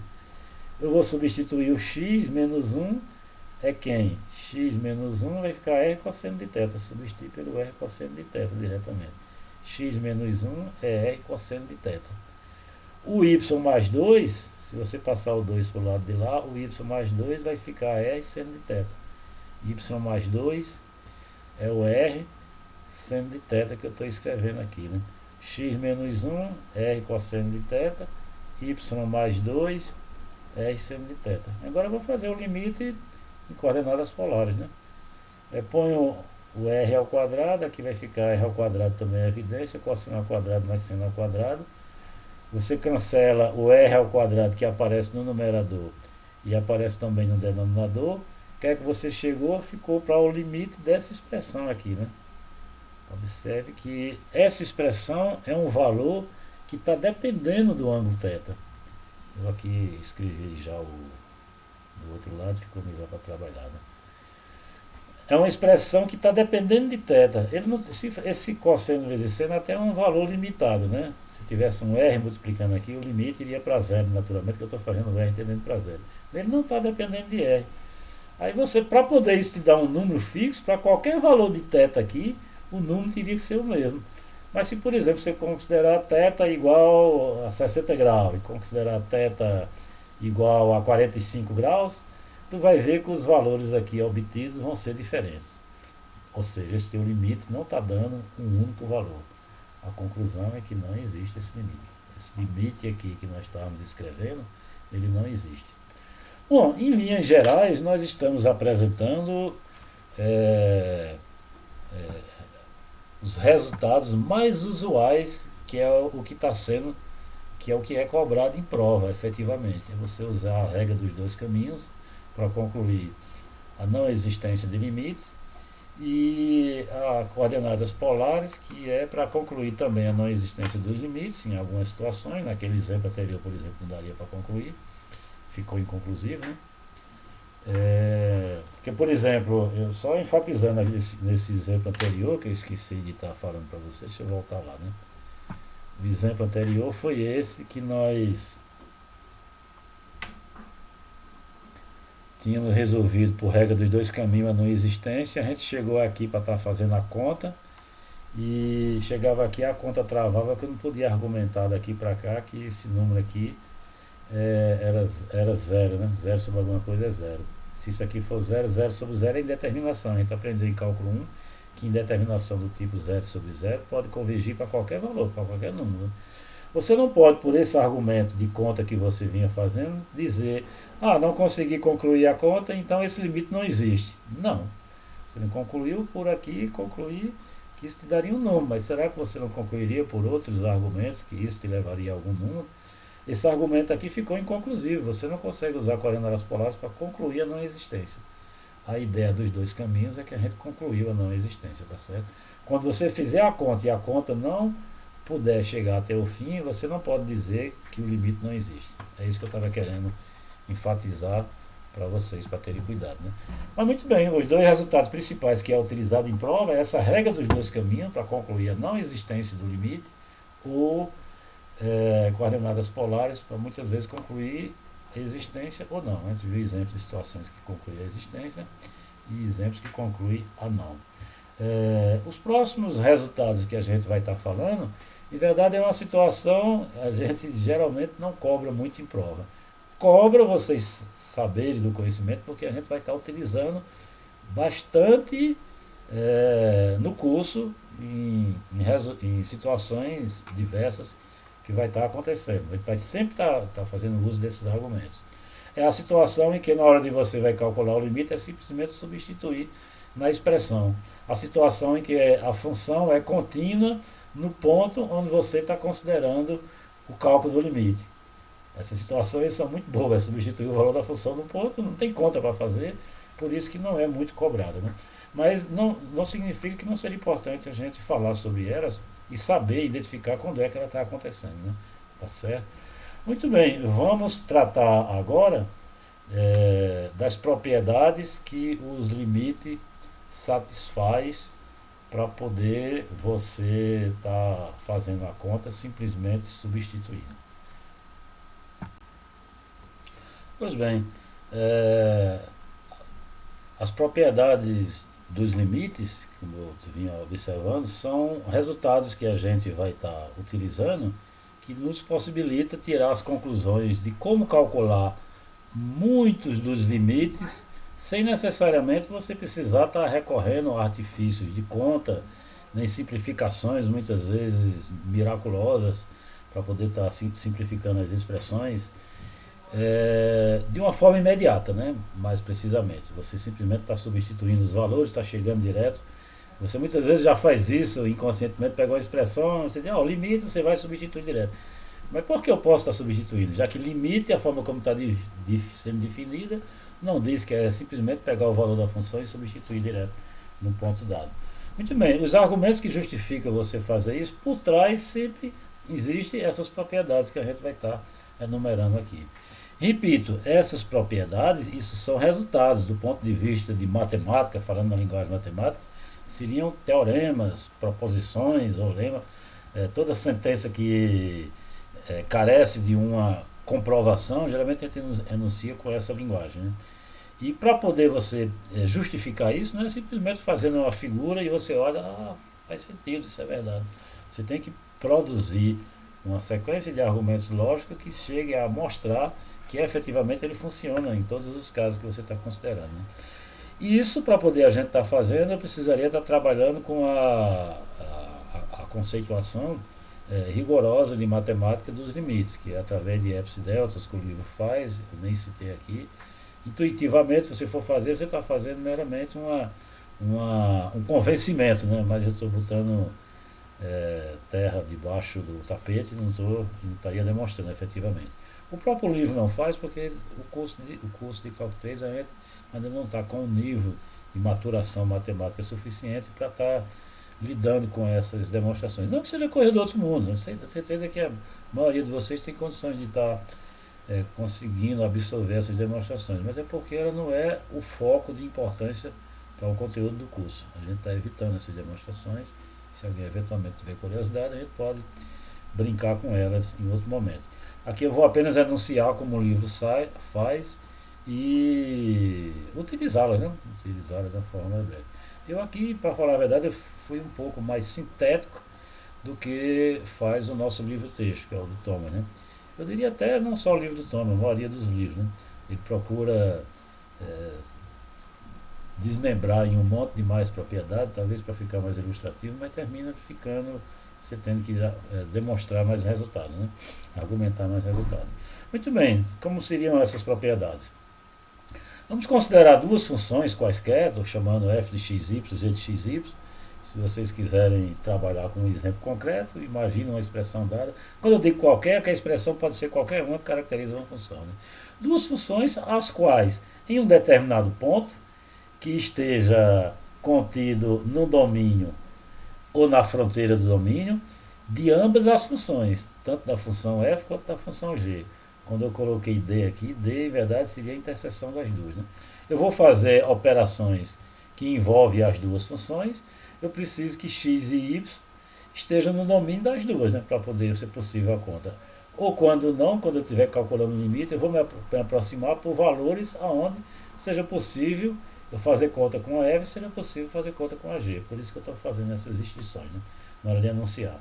Aí simplesmente o que eu digo como o x se aproxima de x0, que está perto do domínio da f e da g, o limite, quando eu estiver somando duas funções, a soma de duas funções é que simplesmente você pega o valor de uma função e soma com o valor de outra. Dessa forma você define.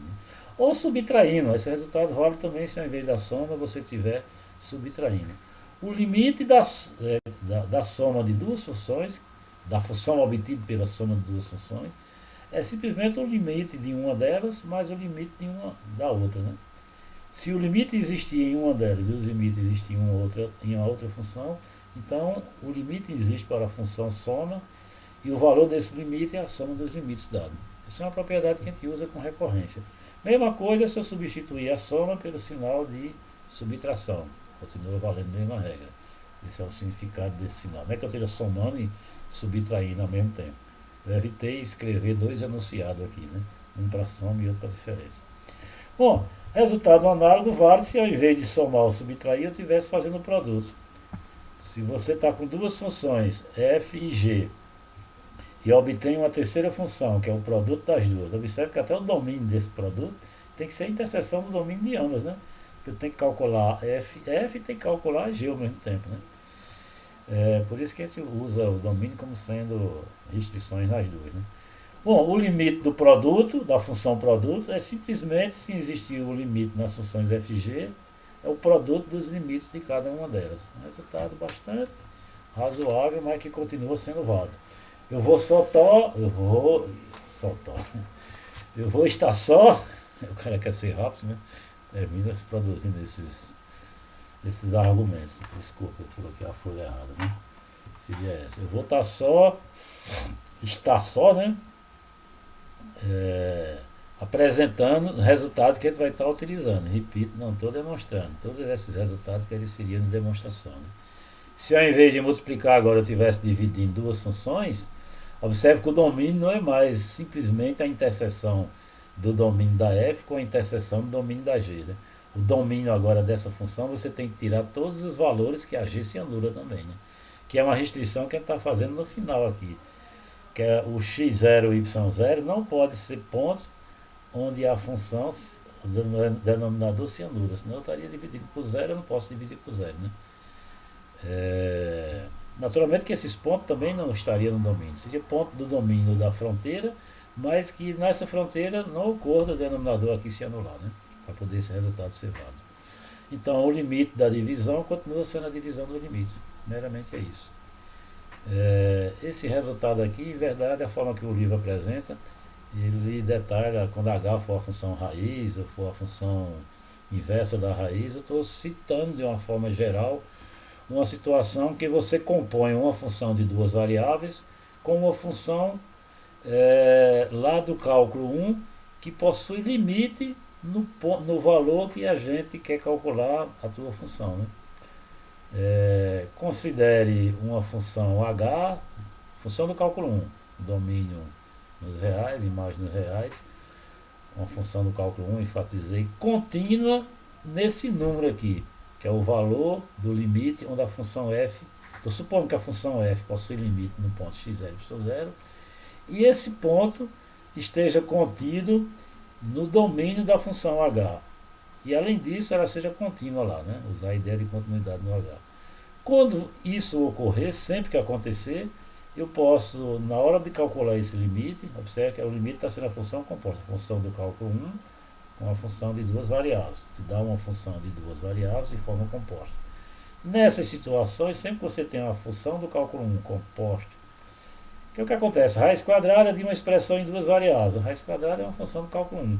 Exponencial de uma função de duas variáveis. A exponencial é uma função do cálculo 1. Essa função pode ser qualquer função, seno, qualquer função que aparecer lá no cálculo 1 e seja contínua, que é a maioria das funções que a gente trabalhou lá tinham expressões contínuas, né? Se você compõe a função de cálculo 1, uma função que tem limite num ponto x0 e y0, e essa função é contínua no valor daquele limite, você pode passar o limite para dentro da expressão, né? Ou seja, o h é igual ao limite do valor da função. Em outras palavras, é o h de L, né? O limite dessa função é o h calculado no valor do limite dessa função. Isso é um resultado que é muito usado mesmo. A gente vai ver algumas situações em que utiliza esse resultado, né? E vamos para algumas aplicações que é o que interessa mais e exemplos de situações que podem ocorrer que está sendo utilizado, né? Uma das situações é você calcular o limite. Isso o livro apresenta como uma propriedade, mas das propriedades que nós apresentamos lá em cima dá para você obter rapidinho que o limite de uma constante qualquer que estiver multiplicando uma função, ou seja, aqui é a função obtida pela multiplicação de uma constante qualquer, um número real, por uma função, se o limite da função existir, o limite dessa expressão aqui vai ficar a constante multiplicando pelo contato da outra. Ou seja, a constante pode sair fora do limite na hora de fazer a conta, né? O que você usa, a propriedade aqui, é como se você estivesse fazendo a noção do limite do produto. Função f vezes a função g. Digamos que a g fosse a função constante, que é o que eu estou usando aqui na hora de argumentar, né? Basta você observar que quando a função é a função identicamente constante, dá um plano, essa função possui limite em qualquer ponto. A função é constante, se aproximar de x0. Isso aí, esse valor aqui é seu o tempo inteiro. Quando você calcula o limite da constante, ela não muda, vai ser a constante. Né? Então isso aqui cai na regra do produto, da função constante, cujo limite é c, né? Vezes o limite da outra função. Né? Isso é uma propriedade que é válida. Né?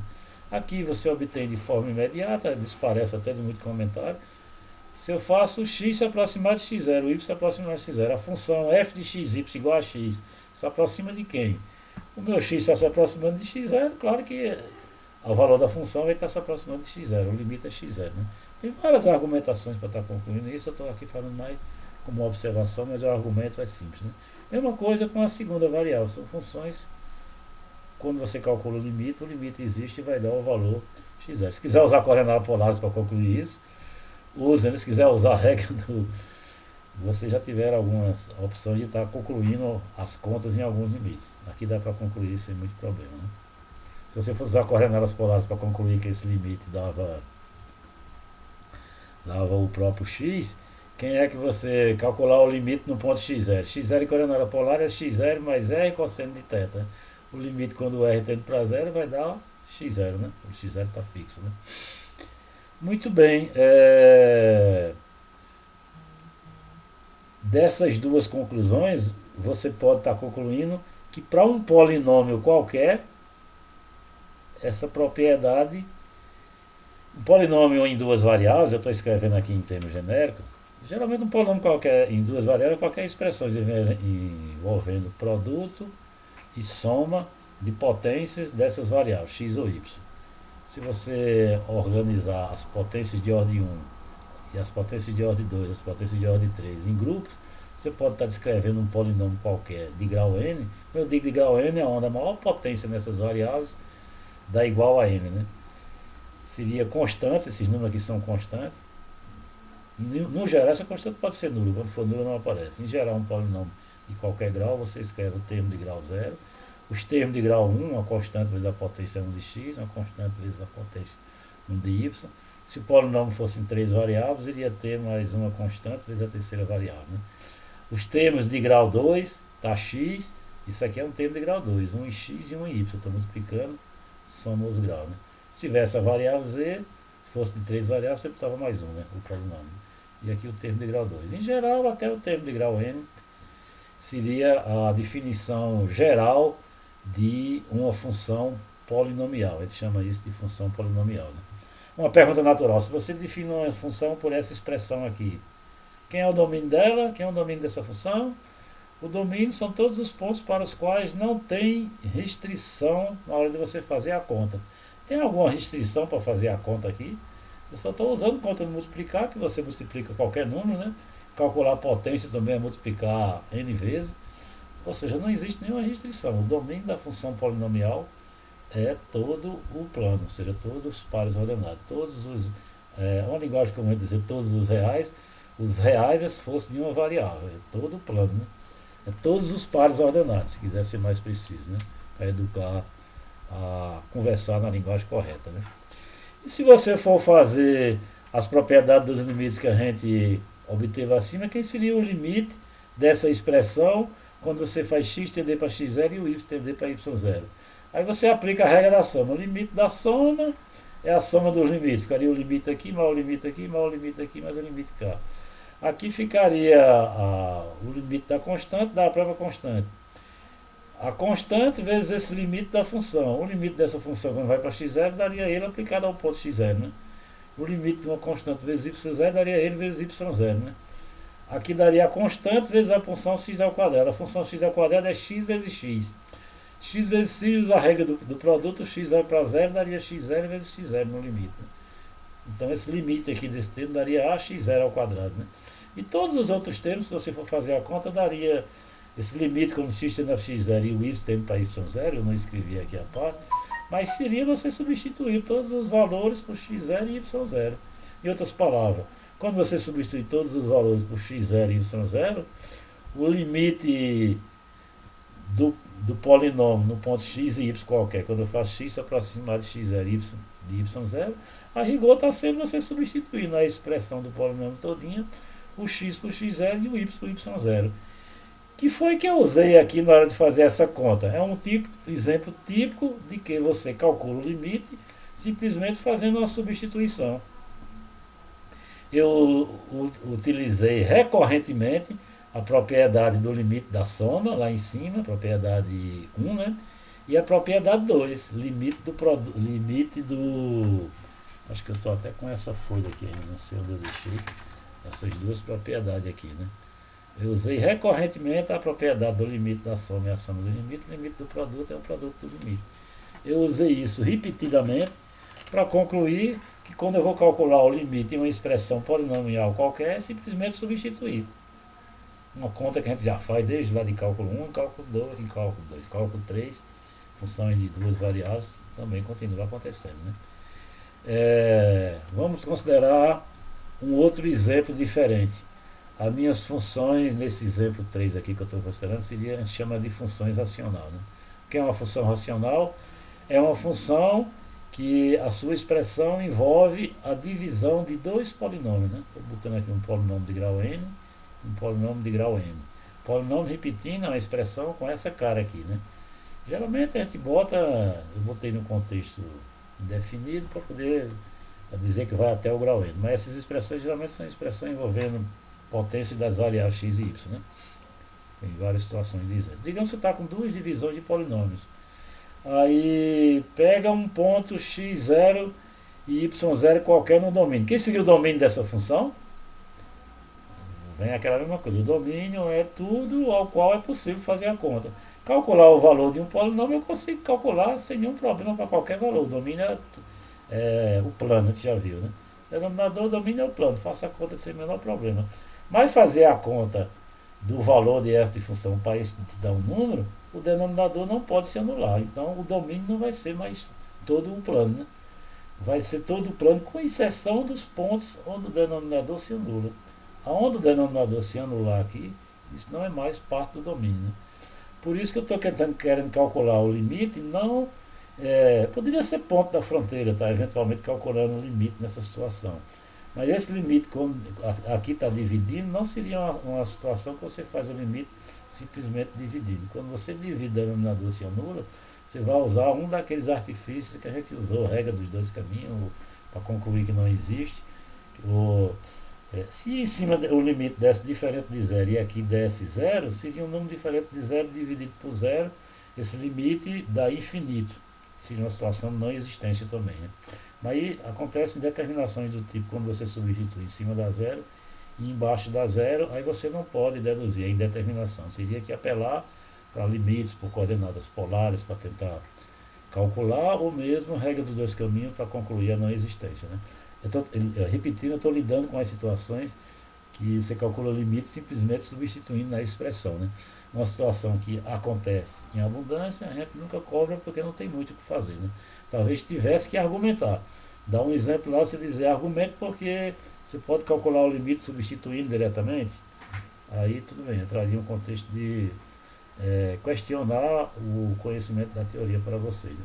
Então, quando eu vou calcular o limite em um ponto onde o denominador não está se anulando, eu estou calculando o limite em um ponto que está no domínio da função, né? Quem é o domínio dessa função são todos os pontos para os quais o denominador não se anula, né? Então, nesses pontos, como é que eu calculo o limite? Usa a regra do quociente. O denominador, o limite é o PM de x0 e y0 que não se anula. Vale a regra do quociente. Limite do quociente é o quociente dos limites, né? Esse limite aqui dá exatamente o valor da função no ponto, que é quando você substitui o numerador por x0 e y0 e o denominador por y0 e y0. Estou usando a regra do quociente para concluir que essa função satisfaz exatamente aquela observação que ele estava fazendo antes de quanto é que uma função é contínua. Função é contínua quando na hora de você calcular o limite, o valor do limite existe e dá exatamente o que seria a função definida naquele ponto, que é o que está acontecendo aqui, né?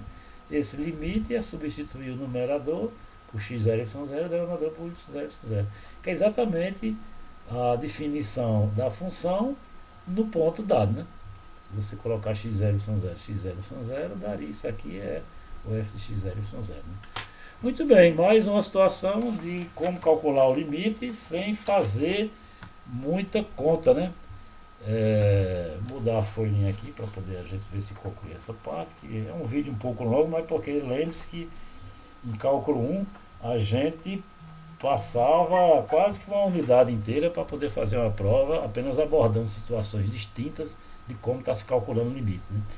E aqui a gente apenas dá uma pequena amostragem de como se comporta comparado com o cálculo 1, mas todo o conhecimento de lá é fundamental aqui para as diversas situações que vocês podem estar se defrontando na hora de estar calculando. A gente não esmiuça tanto, porque a gente está pressupondo um pré-conhecimento de vocês, né? Tá ok? Muito bem, a nossa próxima folhinha é onde? Queria fazer um quarto exemplo aqui, né? Vamos lá para o nosso quarto exemplo de situações de calcular o limite. É aquela que usa a nossa quarta propriedade, né? Eu calcular o limite quando você tem uma função h e você calcular o limite dentro de uma expressão que envolve a função. Aí o limite pode entrar. Quando é que pode entrar? Se o h for contínuo no limite dessa função, né? Essa aqui é uma situação típica. Você está com exponencial. Exponencial é uma função que a gente aprendeu lá no cálculo 1, contínua em todos os pontos do domínio. Cujo domínio da exponencial é toda reta, né? Em particular, ela vai ser contínua no limite daqui, se o limite existir, né? Se não existir, é uma situação que eu não posso calcular. Mas se eu quero calcular esse limite, ele só vai existir se esse limite aqui existir, né? Eventualmente, esse limite existindo, usando aquele resultado, eu posso passar o limite para cima, né? O limite dessa expressão, dessa função todinha, é igual à exponencial do limite da função dada, né? Esse limite aqui foi um limite que a gente calculou, acho que no nosso terceiro exemplo, salvo engano, né? Vocês observam aí a nossa abordagem, mas foi um limite de propósito colocado como sendo um que nós já falamos. Eu posso até voltar minhas folhinhas aqui só para poder tentar ser mais preciso disso, que o cara tem que matar a cobra e mostrar a cobra morta, né? Só que para isso eu vou precisar me lembrar do... Bom, a vantagem de estar fazendo a aula gravada é que a gente pode dar o pause e procurar e fazer continuidade, né? Foi isso que eu fiz para poder... Foi um exemplo que a gente fez, na verdade, quando a gente estava fazendo a utilização de aplicação de coordenadas polares para calcular limite, né? A gente chegou exatamente nessa expressão, esse limite que eu estou utilizando lá para evitar de estar fazendo a conta. Se fosse um que você não soubesse, aí você teria que estar aplicando os procedimentos que a gente utilizou lá, ou qualquer outro procedimento, para poder questionar a eventual existência do limite da expressão que aparece no numerador, né? Como foi um limite que nós já calculamos, o limite deu zero, então esse limite aqui fica a exponencial de zero, que dá igual a 1. Pronto, esse limite aqui existe e o valor deu 1, né? Uma situação que acontece muito recorrente de você estar aplicando limite, uma expressão bem complicada, aparece raiz, aparece não sei o que lá, lembre-se de usar as propriedades. Então, que tem uma raiz, a raiz é uma função contínua lá do cálculo, seja raiz quadrada, seja raiz cúbica, seja o que for, você pode passar para dentro do limite, porque a raiz eram expressões que eram de funções contínuas lá do curso de cálculo 1, né? Então aquilo é um resultado que você pode utilizar com bastante recorrência. Bom, para fechar a nossa argumentação, embora eu já tenha de uma certa forma implicitamente falado sobre o que é uma função C contínua, vamos formalizar aqui, formalizar não, que eu não estou utilizando a definição do limite formal, tentar clarear aqui, pelo menos do ponto de vista do que a gente precisa, quando é que a função acontece de ser contínua e porque o resultado está tão intimamente relacionado com a ideia do limite. Lembrando o conceito do cálculo 1, que como eu já observei para vocês aqui, ele faz um curso de cálculo 3 e cálculo 1 novamente ao mesmo tempo. Se alguém não aprendeu o cálculo 1, é a oportunidade de estar aprendendo agora, porque a gente, do ponto de vista conceitual, tudo que a gente aprendeu lá, a gente continua revendo, porque é muito semelhante o conceito quando a gente aborda falando de cálculo 3. Cálculo 3, a rigor, se você for analisar, não é um curso difícil, é um curso simples, porque os conceitos são idênticos ao curso de cálculo 1. Difícil é cálculo 1, né? Cálculo 1 pode dizer que é difícil. Em verdade, é um tipo de dificuldade que fica intensa aqui na abordagem de cálculo 3, porque ele faz muito uso do que foi aprendido lá, E lá você trabalha com muito mais tempo e folga, etc., esmiuçando direitinho, né? Aqui a gente está só utilizando direto pressupostos que vocês já aprenderam aquilo bem direitinho, né? E aqui a gente usa também muito geometria analítica, algo que vocês fazem paralelo com o cálculo 1, na hora de abordar os exemplos. Por exemplo, curvas de níveis, muitas vezes as curvas de nível acontecem de serem cônicas, né? Conhecimento lá de cálculo 1. A gente aborda aquilo como se fosse um objeto que vocês no dia a dia estão tendo contato. E a gente sabe que nem sempre isso é verdade. Mas tudo bem, repetindo aqui a ideia do conceito de função contínua no cálculo 1, o que é que precisa? Observe que continuidade é um conceito pontual. A gente questionar se algo é contínuo, contínuo aonde? Algo, eu digo os nossos objetos de estudo aqui, né? Uma função de duas variáveis é contínua x0 e y0. No caso de cálculo 1, a gente, quando é que uma função é contínua no ponto x0, é a ideia de, quando você vem pelo lado direito, a função se aproxima de um número L, quando vem pelo lado esquerdo, a função se aproxima do número L. Para ser contínua, é você, esse caminho, colar com esse outro, sem, eu venho passando o caminho, eu tenho que passar para o outro lado sem tirar o laço do papel. Eu preciso que a minha função seja definida aqui, exatamente sendo o valor de L, né? Ou seja, três coisas precedem para poder ser contínua naquele ponto. O limite tem que existir nesse ponto. Esse ponto tem que estar definido no domínio, porque se não tivesse, eu não poderia estar fechando o buraco, né? E o valor que a função assume nesse ponto tem que ser exatamente o valor L. Aqui de modo análogo. Esquecendo o x0, eu estou apenas botando o y0 a mais. Isso aqui tem que ser parte do domínio, porque o limite tem que ser o valor nesse ponto. Portanto, o ponto tem que estar no domínio, necessariamente. Tem que existir o limite, quando eu me aproximo de x0 e y0. Observe que quando você vai calcular o limite se aproximando de x0 e y0, não necessariamente você precisa que esse ponto esteja no domínio. Bastaria que tivesse colado a linguagem que eu tenho observado, né? Então, quando você vai estar fazendo essa conta, esse limite tem que existir e para fechar o buraco tem que ser o valor da função. Aqui é a ilustração do ponto de vista de cálculo 1 e aqui no ponto de vista de cálculo 3 com duas variáveis. Em mais variáveis eu não posso fazer essa ilustração porque a gente não constrói gráficos, repetindo, né? Apenas do ponto de vista de observação. E ele está tão intimamente relacionado com o conceito de funções contínuas que você tem esse resultado aqui de imediato quando você utiliza aquelas propriedades para funções contínuas, para o limite aplicado à situação de funções contínuas. Como ficaria o enunciado deles? Apenas observar aqui que quando a função f de x é contínua em todo o domínio, a gente simplesmente usa a linguagem, a função é contínua e não especifica o local. A definição de continuidade é um conceito pontual. Eu observei isso desde o início, está bem recorrente. Tem que existir o limite no ponto e o limite tem que ser o valor da função naquele ponto. É um conceito pontual. Mas é uma linguagem usual você dizer, verifique se a função é contínua. Você não. Ficou meio impreciso a colocação da questão porque você não disse em que ponto. Sempre que se coloca questões dessa natureza, ou se afirma, mostra que a função é contínua e não diz aonde, está se pressupondo que esse aonde é para cada ponto que você considerar de domínio. Quando eu falo que a função é contínua em todos os pontos e não especifico, e não quero especificar o ponto em questão, aí eu digo simplesmente que a função é contínua. Veja se a função é contínua, então eu quero que você veja em todos os pontos. Você vai fazer um argumento que seja genérico e sirva para verificar em cada um dos pontos. Essa propriedade é enunciada pontualmente, mas claro que eu poderia estar fazendo um enunciado análogo se eu substituísse, ao invés de colocar um ponto, colocar o domínio em geral. Claro que eu ia checar em todos os pontos do domínio de uma forma genérica. O resultado vale também de uma forma geral se você considerar f e g funções contínuas. Você está dizendo aonde. Quando eu não digo aonde, estou pressupondo que é em todo canto. Digamos que ela fosse contínua só nesses pontos. Então, nesse ponto, a função soma também vai ser contínua e a função diferença também é contínua. Por quê? Aqui eu estou usando a propriedade do limite. Limite de f de xy mais g de xy. Quando x tende a x0 e y é x0. Limite da soma é a soma do limite. Então, fica o limite de f de xy mais o limite de g de xy. O limite de f de xy, Como a função é contínua naquele ponto, que está sendo a hipótese considerada aqui, dá o valor da função no ponto, f de x0, y0. Aqui dá g de x0, y0. F de x0, y0 mais g de x0, y0 é exatamente a função soma, né?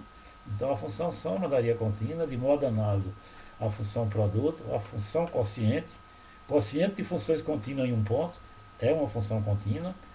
E naturalmente eu estou botando o 0, 0, que é para poder, isso aqui tem que estar no domínio dessa função, por isso que eu estou tirando. E a mesma questão quando eu falo com composição. Composição de H com uma função contínua num ponto é uma função que é contínua naquele ponto. Se você disser que a f é contínua em todo o domínio, composição de funções contínuas é contínua, seria uma extensão e aplicação dos resultados, né? Bom, esses são os resultados mais usuais que a gente tem para funções contínuas, e as consequências desses resultados eu vou apenas observar aqui para algumas aplicações que a gente estava fazendo, né? As funções polinomiais, que aqui eu estou escrevendo em uma outra linguagem aquelas expressões que você agrupa. Os termos de grau zero, aparece um monte de soma, onde a potência daqui é a soma da zero, né? Os termos de grau 1, a soma da potência da 1, uma forma diferente de você descrever um polinômio qualquer. Não quero que vocês fiquem muito preocupados em entender essa expressão, não. Lembre-se que um polinômio é qualquer combinação quando eu digo combinação, é que aparece a expressão de soma de constantes vezes as potências envolvendo x e y. Nunca quociente, né? Potências, a única operação que aparece é produto e soma, né? Essas funções são contínuas. São contínuas porque vocês lembram quando eu estava falando dessa função agora há pouco? Eu cheguei a concluir que o limite de f de xy, deixa eu ver qual era a página que eu tratei, está aqui, né? Eu concluí isso aqui, né? Por que as funções polinomiais é contínua? Porque quando você calcula o limite dessa função dá o valor da função no ponto, né? Que embora eu tenha falado do conceito de limite, o limite existe no ponto quando satisfaz as três propriedades, eu nem enfatizei isso, mas dizer essas três coisas é apenas para poder destacar para você o que é que você tem que estar observando quando você vai responder ao seguinte questionamento. Essa função é contínua naquele ponto? O que é que eu tenho que verificar para responder afirmativamente ou negativamente a essa questão? Você tem que observar três coisas. Para ela ser contínua, eu preciso que o ponto em questão que eu estou analisando esteja no domínio. Se você está numa situação em que o ponto não está no domínio, então a função já não é mais contínua. Eu poderia botar um exemplo de uma função e verifique se essa função é contínua no ponto 0, 0. A função que a gente iniciou a nossa discussão, que eu disse que fica acimento a função x menos y dividido por x mais y. Essa função é contínua no 0, 0? Digamos que eu faço uma questão de prova lá questionando isso. Aí você ia dizer, não. Por que não? Porque o 0, 0 não faz parte do domínio, né? A função x menos y dividido por x mais y, o x mais y se anula no 0, 0, né? E eu não posso estar dividindo por 0. A função não seria meramente porque o ponto não está no domínio. Acabou-se a questão, estaria argumentada, né? Se eventualmente tivesse definida no 0, 0, aí você teria que checar as outras duas alternativas para responder se ela é contínua ou não, né? Os outros questionamentos que você tem que fazer é a eventual existência ou não do limite. Se for um limite que você pode estar substituindo direto, você substitui, diz é contínua, deu substituir, deu direto o valor da função. Se não for uma situação, você tem que usar aquelas regras dos dois caminhos ou polares, no caso de duas variáveis. Em verdade, a gente não tem argumento explícito, genérico, para você dizer que qualquer situação usa aquele argumento que você conclui. Infelizmente não, você tem que usar, cada exemplo é uma conta diferente. Isso, em verdade, é o que transforma cálculo, às vezes, difícil, porque você não tem argumentos que valem para todas as situações, né? Cada situação é um caso, cada situação é uma conta diferente que você faz, né? O que eu estou querendo dizer é que você verificar se uma função é contínua num ponto, embora tenha desmembrado em três coisas aqui que você teria que estar checando, basicamente é você checar só isso. Aqui é uma forma muito mais imediata de você escrever, que evita. Aqui parece que você tem que verificar uma infinidade de coisas, aqui é só uma coisinha, mas tudo que eu escrevi do lado esquerdo está implícito aqui, né? Uma função é contínua quando verifica meramente isso aqui. Você vai calcular o limite dá o valor da função no ponto. Observe que tudo está envolvido. Quando você diz dá o valor da função no ponto, eu só calculo o valor da função no ponto se o ponto estiver no domínio, né? Senão eu não posso nem calcular. Está implícito o item A aqui, né? A outra situação, o limite dá igual. Você já está dizendo que o limite existe, né? Se dá igual. E a terceira está entrando automaticamente na mesma expressão que eu estou falando, né? Tá certo? Aqui é mais redundante, eu usei isso aqui como uma chamada, só para poder dizer que na nossa conta, quando a gente falou da expressão polinomial, usando as propriedades do limite, a gente tinha concluído isso, né? Como a gente concluiu isso, de cara você já chega à conclusão de que essa função é contínua. Cadê minha última folhazinha? Bom, de vez em quando a folha de papel desaparece, a gente usa o recurso do pause para poder localizar, né? Não é porque tem vento, não, é porque é muito papel na mesa, eu tenho que me organizar melhor aqui. Mas bom, esses argumentos todos era para poder estar justificando a continuidade dessa função. Por que ela é contínua? Porque quando eu vou calcular o limite é simplesmente substituir o valor dela no ponto. Isso só é possível quando acontece a continuidade da função, né? A outra são as funções racionais. Essas funções racionais, que é o quociente de dois polinômios, também são funções contínuas. A gente viu como uma aplicação logo em seguida lá das propriedades do limite, que você calcular o limite de uma função desse tipo era simplesmente substituir numerador e denominador. Dava o valor da função no ponto também, né? Eu não vou mais voltar a folhinha, porque basicamente eu fiz, vocês se lembram da mesma coisa, né? E por último, se você está com a composição de funções contínuas, o limite pode passar para dentro, como dentro é contínua, dá o valor da função no ponto x0, y0.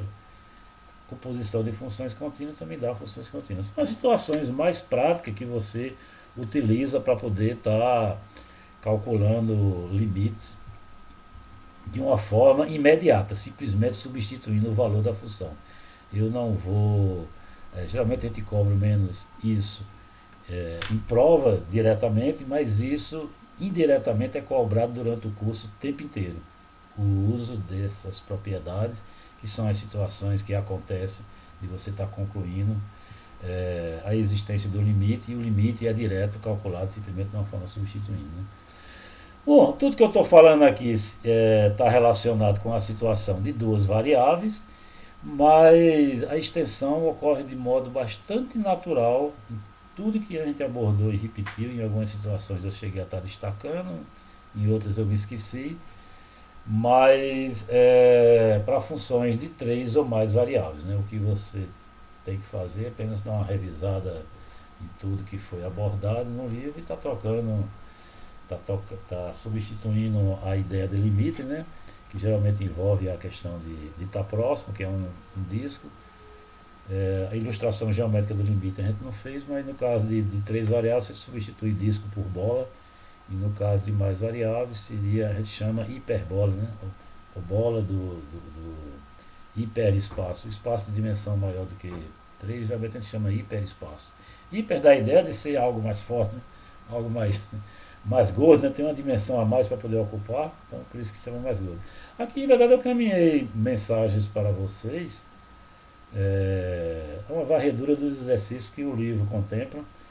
Eu recomendo muito que vocês tentem trabalhar na maioria desses exercícios, porque ele muitas das vezes são bastante análogos aos exemplos que a gente tratou aqui, mas é bom você exercitar o conhecimento que foi abordado em situações diversas, né? Bom, quando eu já caminhei isso para vocês, eu vou apenas encerrar essa parte do limite. A gente vai ter nossas atividades presenciais de tirar dúvidas, e vocês trabalhando nesse exercício, eu espero que vocês tragam as dúvidas e questões que vocês efetivamente estiverem trabalhando, né? Tá ok? Muito bem, vamos encerrar essa parte, e a próxima, para dar continuidade, já é falando de derivadas, né? Derivadas parciais, como a gente estende o conceito de derivação para as funções de várias variáveis, algo que a gente aprenderá no curso de cálculo. Está ótimo. Um bom estudo para todos.